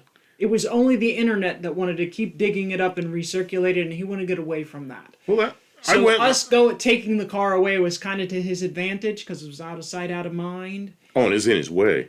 And I went and I met Stubby because he had the title, and I paid Stubby for his part of it. Stubby was a nice guy. He was a young guy working a sandwich shop. His wife had just had a baby, and working a sandwich shop's probably not the most lucrative job, but he was a hard-working guy that was, working. And he probably didn't have any time to be over at Uncle I don't Tony's think he was prepared car. financially or time-wise to go and work on that. I mean, we spent the better part of a year. We spent all winter working on that car, and then we've been slowly, working on other things. A lot of things around our property is the other thing, is that the garage was not set up as a shop like it needed to be. Our studio was not set up the way it needed to be, and that takes a lot of our free time to get all that stuff, all these pieces of our own channels together, and we will be able to focus, when it's time to focus on that turbo, we'll be able to make better content with it. and we'll be able to deliver something to Tony that he wants to make content out of. We'll be able to bring him a car that already runs and drives and is sort of what he was expecting. He didn't like the way we put the voltage gauge, but it wasn't like, He didn't like that? No, he kind of said, like, don't mess with the gauges. But, like, Oh. it's not like, Oh, you but don't, he doesn't have to, like, every tiny, tiny little incremental the thing about stage of the work that we do on the car. The basic car will be ready to turbo when we take it to him. We got to get the front end together, and then I think we have well, and a lot of the parts that we're going to need. Kim collected bought for now. my birthday. She bought me all the pieces and parts for the front end, all the bushings and ball joints Just one and all that second. stuff. Slant Six with a chance of cannonballs. I see your comment. We're going to get to it. But What's that? What's that? What's that? It's unrelated, so let's finish the Oh, thing the about keyboard? the front end rebuild thing. Yeah. So anyway, we'll get the front end because that's absolutely the worst handling car I've ever driven. Yeah, And- and traveling and on it's the just- interstate from here to work with Tony with a car that doesn't really handle well, or trailering it back and forth because it doesn't drive well enough, just not practical economically for us or safety wise. Your side marker lights will be at They Tony's will shop. be. They're part of making the car truly safe and roadworthy so that we can take it down there. Your side marker lights ride everywhere with that car, and I do drive it occasionally. Although I haven't driven it in 3 or 4 weeks. We've never put any significant mileage on No, that that car we've probably put what No. hour and a half on it. We've since- never gone anywhere. We have a little bit of time on it. Yeah, we've driven around some- it down to the grocery store and down to the gas station just to Yep. roll the wheels around, but it doesn't go anywhere yet. It handles terribly. So I would really love to have the front end rebuilt in time for Power Tour. Now, I don't know that we were going to take it on Power Tour, we won't. but we're probably going to take it over to some Power Tour events, maybe. Well, We're not going to do the whole Power The Tour Power thing, but we Tour- might stop at one we of the might locations and meet with some stop people. somewhere where you see them all drive by or so. I don't know what we're gonna do. RC Industries It's gonna be- and gonna who be- else? Maybe Tony. He's supposed to go somewhere and do. We might visit him. Yeah, Tony's supposed to go somewhere where Power Tour is. He said he's not going to go on Power Tour, but he said that in his live. He says he's going to go somewhere where they're like one of the locations and meet up with some people, but I don't know. He always says that, and then I don't think he likes these big events. Hard to say. He might do it. Since my, what's it say? I'm a little slow at texting back since my laptop has a bad keyboard. Oh no. I pick at the keys more than I type. So I use a curse. Oh, okay. Oh, yeah. That makes it hard. You don't have to tell us your life story. It's okay then. I used to type in Russian, and I had a Russian keyboard because it's all different. It's got Cyrillic on it. I don't know half that keyboard. Maybe it broke. I don't know. So anytime I'm typing Russian, I pull up the keyboard I from. can see better here. I pull up the keyboard from Google Translate, and I gotta pick at it with the mouse. It's horrible. So, and then I had a keyboard one time. The space bar quit working. Oh man. And then there were no spaces, Just Like- buy a new keyboard. That's I miserable. bought a new keyboard. Yeah, it's like overnighted one from what's her name? Amazon. Oh, that's the way to do it. Rainy Slant 6. Yeah, you can plug a keyboard into your laptop. Like just get a USB one and plug it in, and Yeah, my Russian one was I plugged in the laptop. It was a separate keyboard. you're back in business. Let's see. Chance of Cannonball. You can plug a keyboard in. Yeah. I have a keyboard that's rubber. It's probably plastic, but it's rubbery, and it rolls up. And it unrolls. It's about this big, and it's got a USB. It just plugs in. I don't know what I haven't seen that in a while. I used to carry it with me everywhere. I really feel like, Uncle Tony gave a bunch of these people that you mentioned here, Mopar Al and Shane and Dallas and John Wilburn, and he gave them all like a boost, but then it didn't go the way Tony would like. I think Tony Like wanted, it like to I said, I go. think Tony wanted people to work in his shop and be like a big part of his channel, And the thing is, sadly, people have other things in their life, Things come up. Like I had to go to work. I was doing lives with Tony for a year and a half, and then I said to him, "I've got to go to work," and it's good paying job, and they kind of needed me. I was the one who had the knowledge to do the job that needed to be done, and they said it'd be 30 to 90 days. Well, it ended up being 2 years. So it's 2 years I don't do lives with Tony. Well, by the time the 2 years are up, he's doing something else. He's doing lives with somebody else, with Kiwi or somebody. So, I probably disappointed him there because I didn't come right back. But something happened in my life. And then I'm an hour and 45 minutes from him. And I used to drive down there every Sunday night, drive back. Oh, one time I got stuck on the way back. He came out and rescued me. So he's a good guy. And Mopar Al, I don't know. Look, Mopar Al did a project in there. Mopar Al knew it was Tony's car. He did it. He went out and raced it. He ran it on Power Tour. And then it was Tony's car. That was the agreement ahead of time. Now Mopar Al's doing the Studebaker and some other things. I met John Cope at the No Name Nationals. He was fantastic. Oh, John Cope. He was the friendliest guy, and I hope to be able to work with him sometime. Just on a project. I've got transmissions. One of these times, when I have a little money saved, I'm gonna be able to go up. Because I don't expect him. That's the other thing. See, I don't expect people to do things for me. See, I was just watching John Cope. What, yesterday? Could have been this morning. Really? And with who? He was tearing down 2 Hex. Jeff's. He's tearing down Jeff's C6. And he was, man. Was he on Jeff's channel? Or No, was he's he on his channel. Okay. And he had camera right there looking inside the transmission and everything. He's talking about everything coming apart. And that transmission's almost new. But Jeff bought some new parts. And they're gonna go over it. Oh, you went to John Cope's shop. Oh, man. I was telling Kim, I don't know, a month or so ago, if I was a little younger, like somebody that was working still, said I'd be up there at John Cope's shop begging for a job because I'd want to work there for a couple of years and really understand automatic transmissions, but I can't do that now. I helped pull that C6. Oh, you did? Oh, you were one of the guys pulling the C6.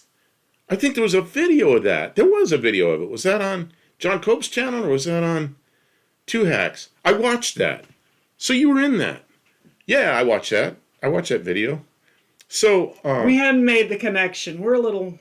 So I see a lot of. The other thing is, I see people. I'm not even talking about him. I see people on here, and I see their name, and then I see them on a random video, like pulling a transmission. And there's a bunch of guys pulling a transmission, and I don't recognize their face. So I don't correlate them with the name on the screen, and so you're one of those guys.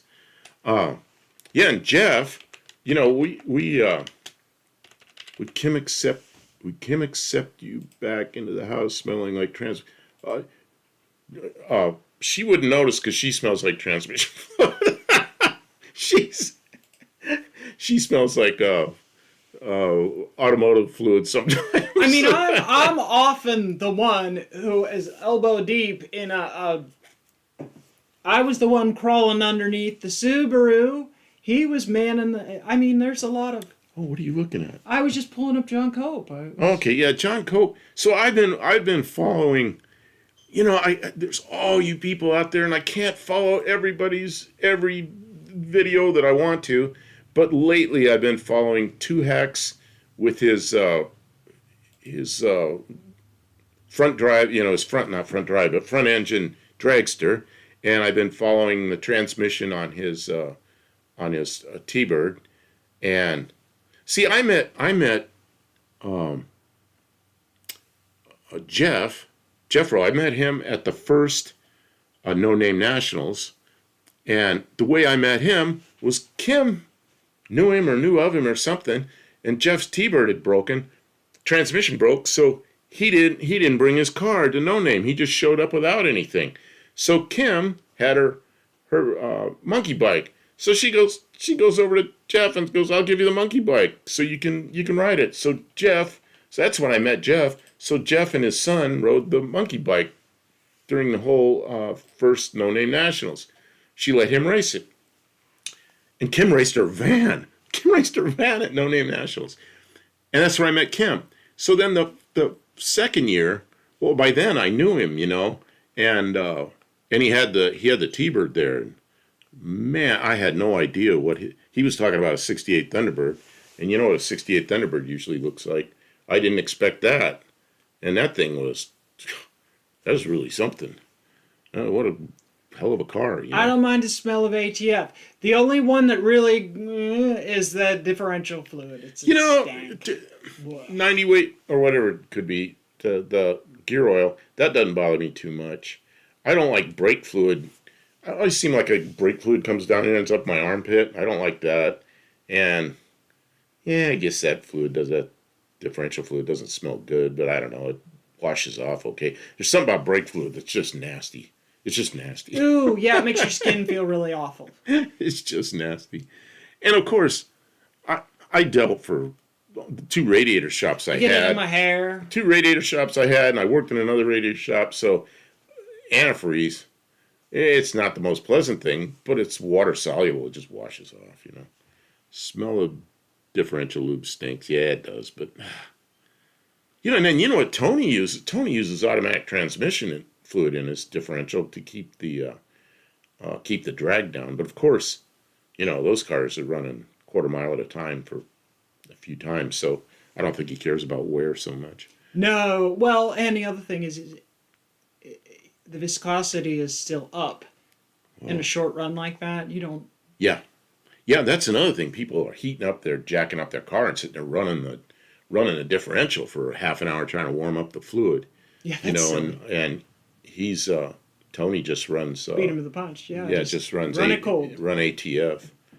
I'm used to brake fluid, no biggie. Oh man, I worked in brake shops. That's like the first job I had working around cars was in a brake shop. So yeah, I got used to it. But it's just if I'm working at it and it drips into a pan, fine. If I'm underneath the car, it ends up running down into my armpit. Ugh, I hate it. You know, the new 8-9 speed fluid really smells bad. I never worked on one of those. I've had a couple of what are those whiny transmissions? CVTs. John Wilburn's here. Hello, John Wilburn. Hey. How do I do this? I go to I think if you go over to here. no. There was a way to do it. John Wilburn transmission. Sure it What is. Oh yeah, go to standard. Go to you can finish standard. Hell yeah, Okay. let's do this. When two people who are friends with each other and Well, yeah, it's just painful. And there's really, I should have asked him first, but is there some didn't. kind of advantage to taking sides? Like, I guess if somebody, what is this? I hear what you're saying. I feel bad when two people, friends, end up feel like respect and odds with each other. You know, sometimes it's somebody. Sometimes it's a third person that messed it up. And I think with Tony, there was a troll that was. Well, there was a troll who had a friend creating drama that shouldn't have even they were creating existed. drama that shouldn't have been created, and it caused problems between Tony and a good friend of Tony's. And it's just sad it happened. Somebody stuck their nose where they shouldn't have stuck it. You know, just sad. But I think they've kind of made up. You know, I have 22 mod wrenches and use them respectfully. We trust Well, you, John. Plus, there's really hasn't been a single troll in the chat yet, so it's actually a really easy job here. You know, We have 3 mods. We have Mexican Spec. We have John Wilburn, who I didn't ask, but John and I had we had like a hour and a half phone conversation one night about a lot of it about mods and what their responsibilities are and everything. It's just like I should have asked John before I did it, but yeah, John's the right guy for that. So is Mexican Spec and Ari. Ari's a mod on here, so Ari's a good guy. So I miss his lives. He was in what was he in, yours or mine? He was in mine.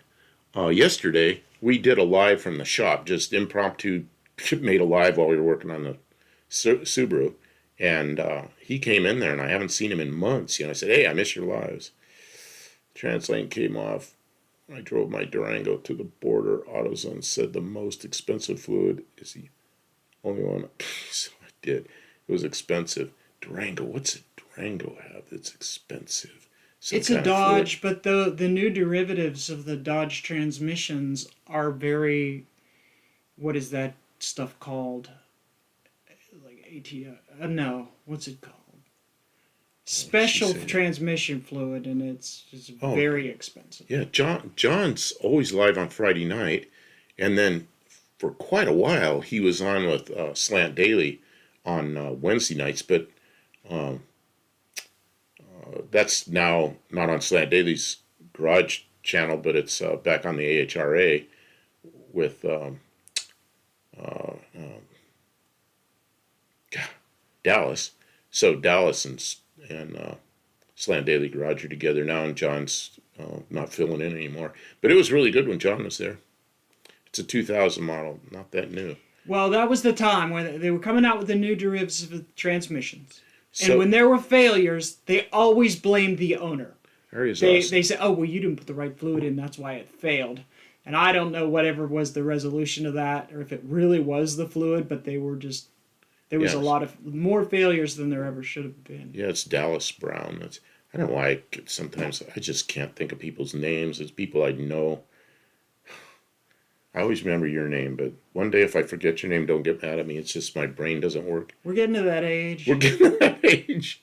John, you did a great job filling in for Dallas on Wednesday nights. That was very entertaining. I never missed those. Yeah, you couldn't even convince him to do anything on Wednesday, so he had to be prepared to watch, which was good. I mean, we enjoy it. Wednesday night, whatever they're doing, I always watch it because it's just full of good information.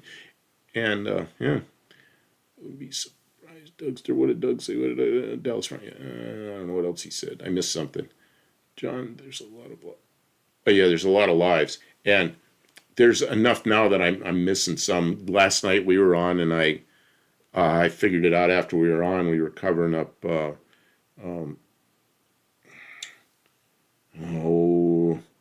can't I think of names? Last night? Yeah, last night we were. Was it Levi? Yeah, we were on top of covering up Levi's backyard Yeah. garage, and yeah, sorry, we did that. I usually go in there and at least I'm in his. I got some kind of bug about live streaming, and then we streamed all afternoon, and then Well, he said he would come back to stream when we put the motor in. Well, we came in, ate dinner, went right back out and started streaming again. We pulled the motor out of that Subaru, fixed it, and put it back in, and we streamed like most of it. So. Oh yeah, all those different ATFs. Now, used to be there were two things. There was Type F, ATF and there was +4, there was yeah. another one. And if you had a Ford, use Type F or use the other one. Now I go in there like a store, and I am so confused. I don't know what to buy. I just I don't know. Kim, what do you buy? That's what I ATF +6, it costs $1,000 per gallon. Oh God! And Dexron. Everybody calls it Dextron, but it's Dexron, I think. But I may be wrong. I'm telling you, It's it's the just a thing where best. they want to force you to go to the dealership to have your transmission serviced, and if you don't, they want to void your warranty. That's just how it is. So Raining Slant 6, I shouldn't ask how old somebody is. I'm 70. I turned 70 in February, and it's like, man. I mean, there's a big part of my life where I was always the youngest guy in the shop. And then when I was doing aircraft design, I was in my early 30s, but I was still, as an aircraft designer, I was the youngest guy there that was heading up our project. And then, I don't know, I was busy and kids and family, and all of a sudden I'm the oldest guy in the shop. It's like, what the hell happened? Now I'm retired. Man, what happened? I was young and now I'm not. Bring fine point reading glasses for some of those things. The newer additive packages make the shift solenoids quieter, but the older ATFs had a higher boiling point. I was in a hotel parking lot, no dealership in sight, and the truck was not moving. I'll be 60 at the end. Okay, so you're a young guy. He's 59. And you're already forgetting stuff. That's probably when I started forgetting stuff. But it gets worse. Well, some of the crazy problems that they had with those transmissions is, to my understanding, you can correct me if I was wrong, John Wilburn, but like the 904s, going back even into the 70s, is they would wear out prematurely because the dealership would intentionally set the shift points too soft because people would complain that it shifts hard. But a good hard shift was actually better because there wasn't slipping. It would just go out of one gear and wham into the other gear, and that's what that engagement is good. Like with any clutch, the quicker you're out of the slippy point, the longer it's going to last. And those transmissions can be very strong and very durable, but they do all these dumb shit to make to like quiet customer complaints when it's not really engineering wise the best way for that thing to function. My father liked the transmission where he didn't feel it shift. It's just like, oh, it's so smooth. And I like, and you know what that is. There's some slippage and stuff. I liked ones that were, they were abrupt enough that I felt it shift, but they weren't real hard. My Cougar was extremely hard to the point where I break stuff. My Futura, my Fairmont Futura, it was not quite as tough as the one in the Cougar, but it banged pretty hard to the point where I broke stuff sometimes. But I like the ones that are really firm, but they don't break stuff if I'm going to drive it on the street. Now, I don't race. I might start racing, and then I'm going to want something that bangs a little harder, Well, you know how the Valiant, I don't know what's with that transmission. That shifts really nice.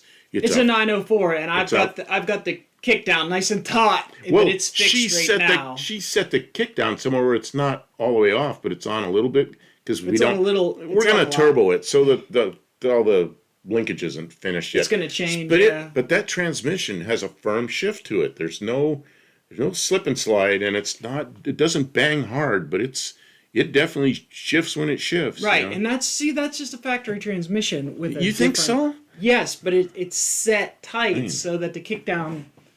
Go to a Colt valve body to ditch the electronics, and you can run. Man, that's John, part of my little savings plan. I have the white truck, the 99. It is a 318, and after discussing with John Wilburn and looking back, it has a 46 RE, so it's an electronic shift. So I need a valve body for manual. I want a manual shift 46 RE with a toggle switch, overdrive, and a shift position disable for the overdrive. So it'll only go into overdrive when you're in third. So if you go down to second, it pulls it out of overdrive and goes into. So I think that John Cope makes something like that, and that transmission. What doesn't come out of first. So it either has a bad band or it might be something servo related. So I'm gonna have to pull it apart, but I don't think it's like worn out. I think because some of the wiring was damaged. But that's my transmission. A 727. The availability of 727s is they're kind of hard to find. I forget things are getting old. Well, the price is not any cheaper. The parts are not any more available. Oh, does that that Jeep, does it have a dipstick to the transmission? I don't think it does. Oh, it has it has a CRT in it. CRT transmission. Well, see, I've never looked at the transmission. What was that Dodge I had? Caliber. That thing, I had a 2010 Caliber, and that thing did not have a dipstick. You had to go to the dealer, and they had some kind of thing, and the transmission had to be a certain temperature. What a pain in the ass, Mexican Spec, a shift kit is going to change the transmission from what you got from the factory. Now, good is, are you going to change it from something that you don't like to something that's better? And so you have to be careful about when you order a shift kit that you're buying it to do what you want. Because if you buy a racing shift kit to put in your street-driven car, you're probably not going to be happy. It's going to be a waste of money because it's going to shift hard and it's not going to downshift proper. if you buy a shift kit to improve your kit, you'll probably have firmer shifts, which some people aren't going to like. Some people just like the glide. My You know, Cougar. so you have to know what you're going to try and get. What are you trying to do? That's what. My Cougar with the Chevy in it had turbo 400, and it had a B&M kit in it, which was their baddest ass racing kit. And it was, I don't think there was a park. It just went reverse, neutral, and then first, second, third. So it was backwards. And when that thing hit, like I said, I'd break stuff. Like I'd break bolts in the rear end, and I'd break, on the stuff that holds the leaf springs in place and things. I mean, that thing was really abrupt. And too much so. And a lot of times you just break the tires loose. But then, ages ago, like 70s, there was a kit, I forget who made it, Transgo or something. They called it a tow and go kit. And all it did was firm the shifts up. And those things were nice, but I don't know what to do now. And then my Talk to a professional. John Cope can tell him yeah. what your needs are. talk to John Cope. I mean, this man knows his stuff. Tell him what your needs are, and he will suggest something, and then you can look at your finances and see what you need to save for, because the stuff's not cheap anymore. Mexican spec. What transmission's in your hiccups again? Mexican spec. What transmission's in your 63? I'm thinking maybe that's a 3-speed, but maybe it's an automatic. Well, a shift kit. If he was going to put a shift kit in, it would have. Well, I don't know which car he's talking about. Yeah, but a shift kit is not going to be a manual. It's going to No, be I just can't. I automatic. can't remember which transmission's in that car. Well, if it's a Dodge. Well, he has a 63 Plymouth. Yeah, it's going to be a push and then he has, 904, right? or it's going to have a 3-speed on, a 3-speed on the column, but, or somebody's converted it to floor, but he has other cars, so I don't know which one he's talking about. They absolutely want you to buy their fluid because they. Tons of 727s around here, mainly small block. Where's Dougster from? Yeah. Is he from near where Jeff is? Don't know. God, Jeff is real. Transgo TF2 kit, doing the box for 727. I'm saving pennies for Cope goodies. Okay, yeah, because you've been to Cope's, you know about that. Yeah, I guess it was a Transgo kit that I used to use like way back in the 70s, and it was a thing called a tow and go, which just firmed up the shift points or firmed them up. I liked it because I could feel it shift, and there was no, but it didn't bang real hard either. If I could find a good, like, running or easy rebuild 904 or 727 for a reasonable price, like, I keep my eyes open. When I see them, they're always like 3 hours away, but I only look on like Marketplace. Like, people who are in the yards and stuff like that, they're probably more available to, but like, they don't go out in Marketplace in any kind of condition. So I don't see them, but Southwest Michigan, yeah, because the cars up there rot out and the parts are different. Southwest Michigan. Okay, you're up. There's a nuclear power plant near there. I know the area. Southwest, that's far from us. That's a long Yeah, drive. it's on the other end of Michigan. Yeah. It's 2.5 hours from Copes, 4 hours from Two Hacks. See, Jeff from Two Hacks, he lives real close to where I was stationed in the Air Force, and that base is closed now. Is at Rantoul, Illinois. And I said that to him, and he goes, "Yeah, I was just in Rantoul yesterday." So he was pretty close to there. And I said, "Yeah, I was there in 1973," and he just laughs. He goes, "Man, I was born in '79. I wasn't even alive yet." Palisades Power. See, he knows the place you're talking about. Palisades Power. Is that what that is? That nuclear power plant there? Because I know a guy that works up there in that power plant. Yeah. Good transmissions stay in cars here. There's no reason to rip them out until they go bad. So here? Yeah, like if there's because we're only a little rusty here. If there's a good engine and a good transmission, they stay in the car because the cars never rust out, so they stay with the car. And you have to buy whole cars to get decent parts here, which is I have a bunch of cars that I bought whole. Like, that's why I bought the white truck, because there was more good parts on it than what I could get anywhere. And then the same with like, yeah, a couple of these vehicles that I purchased, I bought 4 parts because they're worth more in parts than the whole. I'm getting really interested in watching what happens at this that dragster Two Axis that building. Jeff is building. That Yeah, was I'm watching. huge project. As soon as his videos on, I'm watching him, and he puts the videos up about for us. It's about 5 o'clock in the morning, so I'm waking up, feed the cat and everything, come back and I look. Yeah, he's got one, and I gotta watch it. As soon as because I feed the cat early in the morning, and then I watch Jeff. See, I came from Michigan, it's Pittsburgh, all and the that same, is rusty but trusty. that's Rust Belt, and like that's the thing. Like in Pittsburgh, because Pennsylvania has the state inspections, so if your vehicle starts to get too rusty, they won't let you drive it on the road anymore. So a lot of stuff just goes to the scrap. And there are yards, but to get old stuff, you have to go way, way out in the hills and the sticks to find some yards because the stuff closer to the cities, they turn the stuff over. You don't find stuff that's more than 15 years old. So there's no 904s or 727s in that stuff. Can't wait to take you to Arizona. Yeah. Man, Maybe. I don't know if we're ever going to do that. We're only going to be able to bring a little bit back, and we only Yeah. have so much time to That's disassemble right, you stuff. guys from the Rust Belt haven't gotten cars from me. See, here's the thing. Well, we're not in the Rust Belt. Here's what yet. happened. I was like working, making good money, and then I'm kind of forced to retire because, the contracts ended and I'm 70 years old. That's 69. And, man, I had to get used to living on, retirement income, We do have to check out which that is- Detroit which is- Autorama which is stuff. this much money compared to what I was making.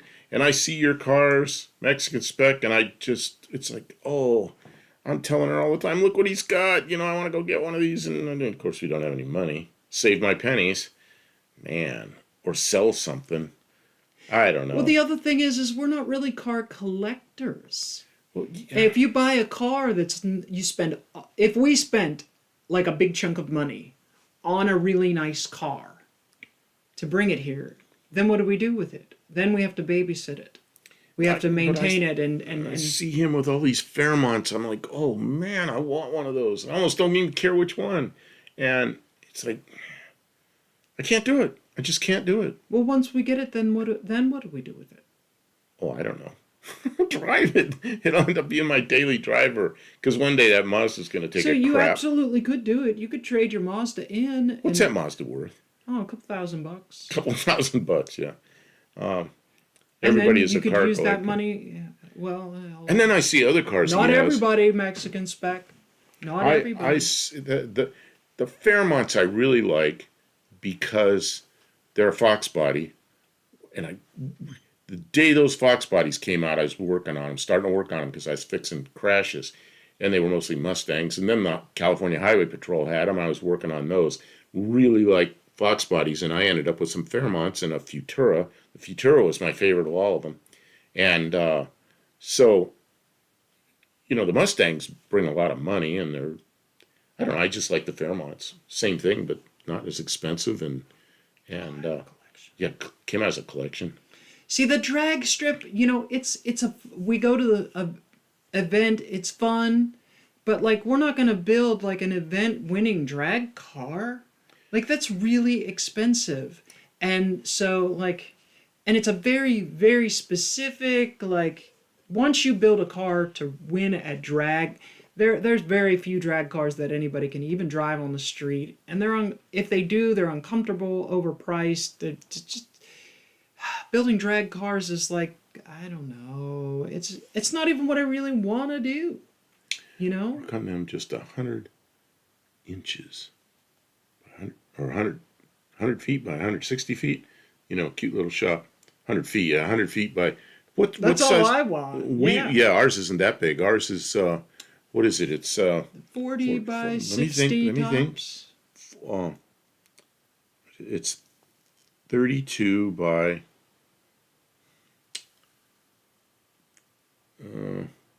Probably 32 by 40. 24. This is bigger than that. No, No. Because they're 8-foot sections. There's 4 of them across the back. 4 times 8's 32, and there's 3 8-foot sections deep. 3 times 8's 24. So that's all it is. Yeah. It's not. It's just it's a small shop, but it's bigger than it's about the same square footage maybe as a 4-car garage, but not the same shape. I mean, we have cars that we're building up, but it's going to take us a couple of years to build those cars up because of what we're starting with. He nails it there. You can have fun without winning, and that's No Name Nationals. There's some people there with some fast cars, but most of the people are there. It's an event and it's fun, and you get to meet everybody, and you get to go out there and run your cars, and yeah, there's a lot of not winning, but it's still fun because you get to go out there and push a gas pedal to the floor and go down the road. You're allowed to do it, and that's kind of fun. What's his name? The guy with the green Ford. The guy I like to watch his second channel. RC Industries? RC Industries. He also has RC Farms or RC Gardens or something. I watch that more than I do his RC Industries. But he has this giant, what is that thing, a 76 or something Ford LTD with a 400M and a 2-barrel carburetor in it or something. And he goes, it'll go down the track, and he says it'll go 60 miles an hour all day. Well, but he has fun with it there. And he's a fun guy to hang out with. We're going to get a car that runs. We thought we would get the Valiant ready for this past year's No Name Nationals, and it just was not. Oh, you're the one not to be. The 170. Tony. I don't. Maybe you're a Tony UTG guy, but he just was showing in his new shop some of the engines he's going to run in that. Belvedere? The Belvedere. And his car that's actually going to be his dyno. He's going to try different engines. He's got a 170 sitting there that was going to go in the. I finally found one. He's got it's the one we looked at it when we were there. Remember, there was a 170, and I was showing the difference between the deck height. You can see it from the outside of the engine if it's a 170 or a 225 or 198. But you can see that deck height difference. I mean, it's really obvious, and I was showing people that on a video, wasn't I? I think I was. Yeah, you described the difference between the two models, he's got that 170 sitting there. The Wolverine garage is 30 by 20. If we maximized usage space of our garage, but right now it is crammed with too much crap. A lot of projects that are not even happening right now. Well, and there's things in there that don't belong in a shop. That too. The garden tractor's in there. The rototiller's in there. Yeah. There's a bunch of crap like that, and Kim is in the process of she leveled off an area. I mean, we spent a whole year getting this shop she's better organized, and we're getting there. We'll get there. It takes a lot of time. Yeah, his mule car. She's gonna build like a lean-to thing on the side of the shop. And I built all kind of shelves in the shop so we could get more floor space. We're gonna take some of the stuff that doesn't belong in the shop, like the garden tractor and the rototiller, and I don't know, there's some other stuff like that. Oh, the skid steer. And we're going to put that in that place she leveled out, where she'll put a roof over it, and that'll be a good place for it. But that takes money and time. And, if I can get this, I thought if I could get the Subaru fixed, that we could sell that and use some money on that for building the new sheds. But that hasn't happened yet. But I'm working on it. And then I have a little Chevy Sonic that I made payments on for 2.5 years. And I don't use it. I would love to sell it and get some of my money back to invest in some things. But it's just, right now we're working on one thing, and the Sonic needs some things before it gets sold. And it's just like the time just like whips on by. Sonic's one of those bright green cars, really cool looking car. And she was in Pennsylvania. And some guy cut right in front, just right in front of her, and she hit him. And he jumps out of his car. He goes, "Oh, I just had another accident yesterday." It's like, maybe you shouldn't be driving, dude. He did have insurance. We'll see you next time, Dougster. Thanks for stopping in. I was just going to say to Kim, she wanted to cut it short tonight instead of 2 hours because she's tired and worn out from a couple of days of she's sore muscles, you know. And here we are. We've gone overtime already. We're over 2 hours. Oh yeah. So we're gonna have to shut it down here pretty quickly. But you know what we'll do? We'll come back here next Tuesday night. But sometime between now and next Tuesday night, my guess is we'll go live in the shop, and just the lives in the shop are different. We do them differently. We don't really plan like sit here and have a studio. It's just whatever we're doing. And yesterday we did one. We got the engine on the hoist and got it in the car and got the motor mounts lined up, got the bell housing lined up, got it together, and it was a couple hours, and it was alive, and a lot of people popped in. So I don't know. I guess people like that. But you know, the lives don't have a lot of rewatchability. Most people probably don't want to watch it unless they were here for it. So it's not the best content maybe we can make, but it's fun for community building. And honestly, I think that's the most important thing we're doing here on YouTube. So Because we're not making any money, so we might as well be building community and interacting, making friends, and coordinating events and stuff like that. So we're going to continue to try and do that. you know, yeah, yeah. So we may have like an impromptu live or two during the week. Yeah.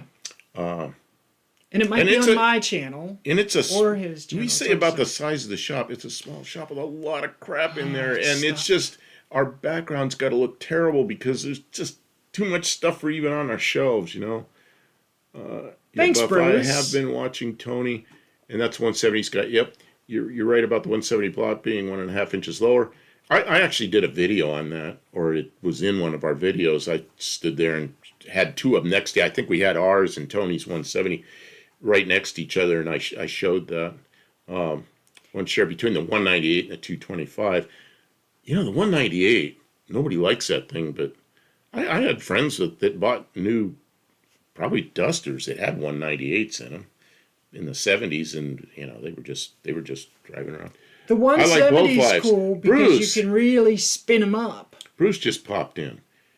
I don't know if he's been here. No, he said, oh. Yeah, he goes, don't I know like if he's both been lives. I like both lives. Yeah, well, good, because you're one that's been in that's you and Mexican Spec, and quite a few people that are here have been in the lives at the shop, and we just started doing that. That's just because we're in there working, and Kim will reach over and turn it on and point the camera, you know, and it's like, okay, so now we got an engine hanging from a hoist, you know. But how about offering your service to other automotive channels to show them around Tennessee and charge them for it? It's a side hustle. Yeah, I don't know. I don't think there's enough time in the day. We would. There's so many automotive channels. Thanks, Buff and Kim, for a good live. I've dropped in a bit on some of the shop lives. Well, good. Yeah, I've seen you there. That's good. Thank you. And so we're in the shop a lot, just doing something. And sometimes, you know, we're going to put an engine in, but then we get sidetracked because there's something went wrong, and now you're fixing the thing that went wrong. And so we'll put the camera on it, you know. And Kim seems to do a lot of that stuff, like she was talking about Tony didn't like the ammeter that we bypassed, but the ammeter in those Chrysler products, like every bit of power runs through that behind the dash, and that's not a good thing.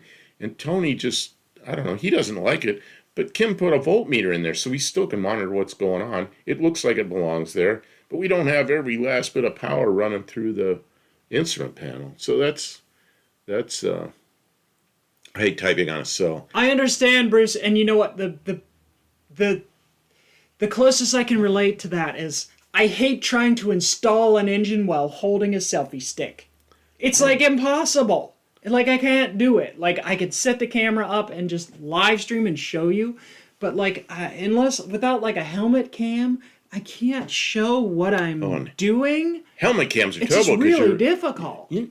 People don't hold their heads still. They're moving around, so the helmet cam's like all over the place. There are people who do it, like record everything they're doing while they're doing it, but they're few and far between. They can be very successful. Like Junkyard Digs sometimes does it, and I haven't seen anything. Pole Barn does a little bit of it, and so does Vice Grip. They he do. do It that? seems like they do, but a lot of them now have taken because it takes so much longer. Hoist mounted selfie stick. Something, yeah. You know, she has a tripod. It's really She difficult, has a and those people end up getting camera people. She has a Pole Barn tri-stick. has his girlfriend or his kid filming him now, and Vice Grip has a freaking camera crew because he works with somebody now. And then, you know what I mean? Like, it's really tough to make this content good without a camera crew. So I think most people understand that. Guys on Channel Restored, they use helmet cams and others. Yeah, but even a helmet cam, like a lot of times I'm jamming my head someplace and the camera's just going to be like, bam. The other thing is, I need an eyeball camera. Camera like- that sees what I see. I like to look up on the screen and see us working. If you got a helmet cam, you're just seeing like tools and machines and parts and grease, and you never see the people, you know. So I don't know. And so sometimes it's easier to set the camera down and be like, look, this is alive. We know it's going to be messy. And I can't always do the editing. Sometimes it's hours and hours worth of editing for a video. And a lot of people watch it. So, like, I appreciate that. Like Well- this new video that I put out, 70 some people have watched it. Which So, one's that? The one that's actually about the Subaru up to where the engine failed. Oh yeah. Okay. It's not a live that's up there. It's a video that's up there. But I don't make any money for that, and everything takes longer, and then I have to do editing. So the lives are sort of they're sort of a break from the regular. I like the Bronco videos. Oh, The Broncos kind of set aside right now. The Bronco will be back, I believe, and I have not figured it. Like I don't have a solution for the Bronco. It has something wrong with the head gaskets. Like we replaced the Well, head gasket, but it didn't work. I don't want to say it's something with the head gaskets. There could be a cracked block. You have combustion gases going into the cooling system. We don't know where that is. Yeah, we don't know why. Your heads look really good. The head gaskets are new. Everything was clean there. I have a hard time believing it's a head gasket. I think it's going in somewhere else. And I don't know. We'll have to take it apart. It might be a cracked block sleeve thing.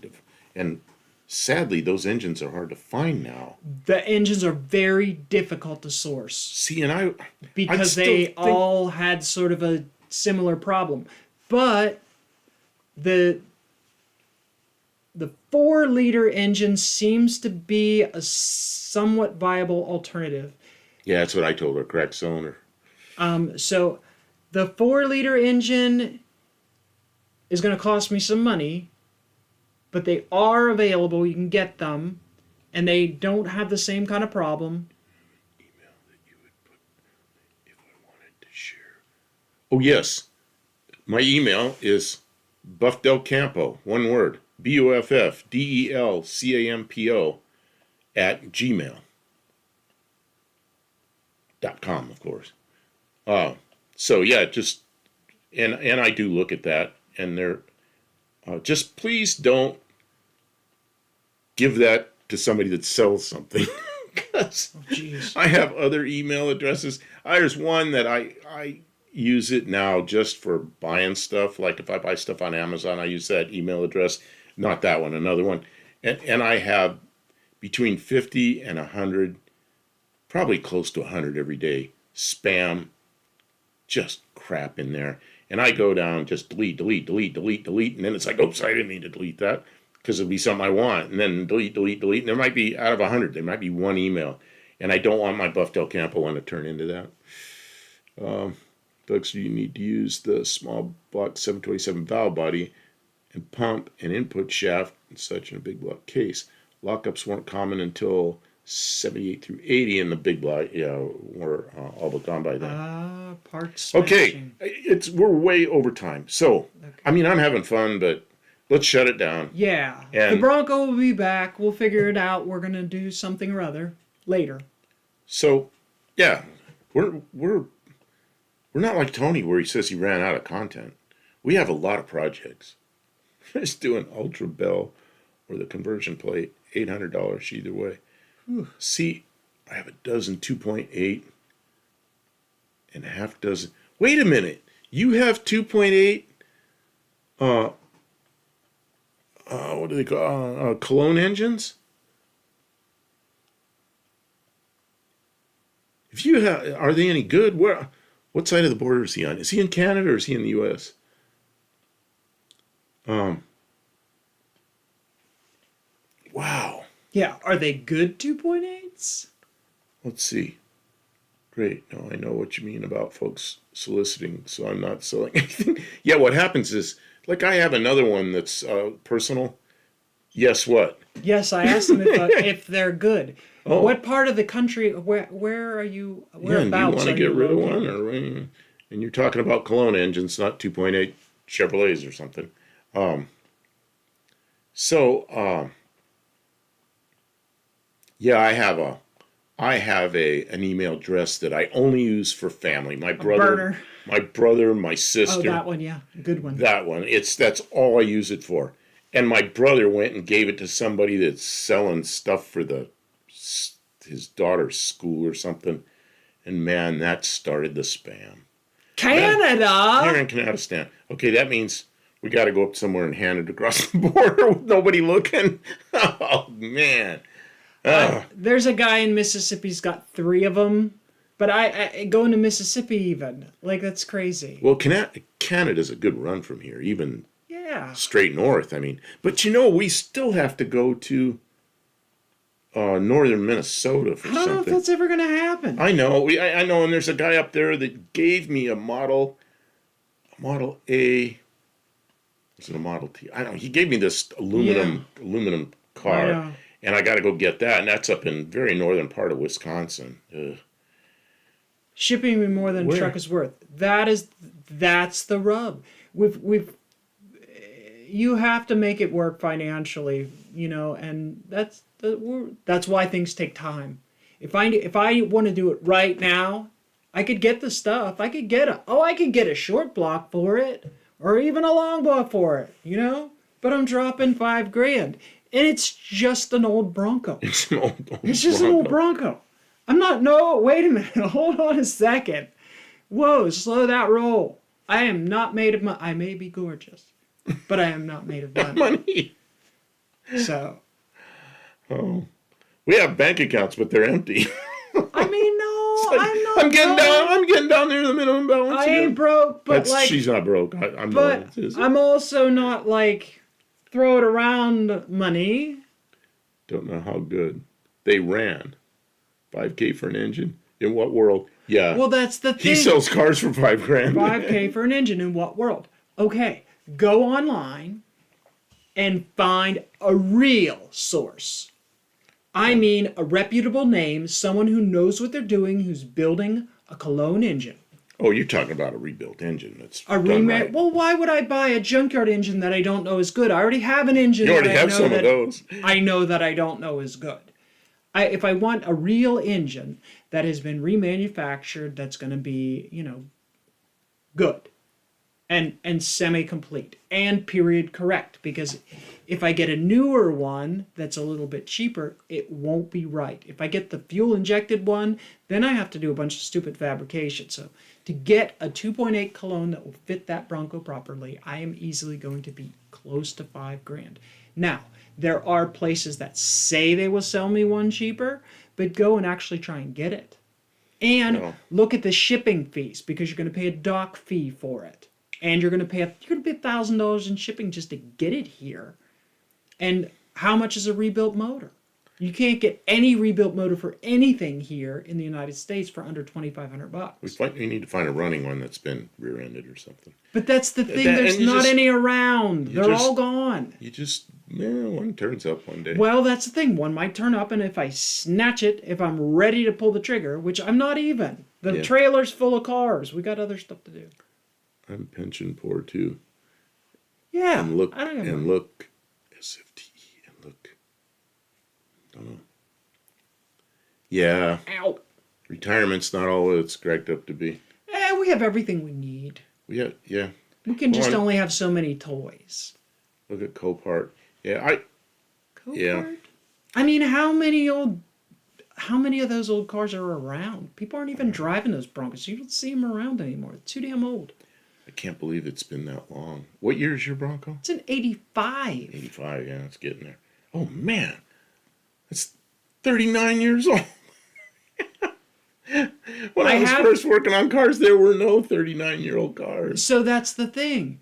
an early Ford Ranger, an 85 Ford Ranger, because 86 is the last year for the 2.8 clone. And if you go to the 2.9, you're fuel injection and computerized in a way that I kind of don't want to have to deal Well, with. and the intake manifolds don't interchange. Right, and the cam reverses rotation, so it's incompatible. It's a different engine altogether, the 2.9.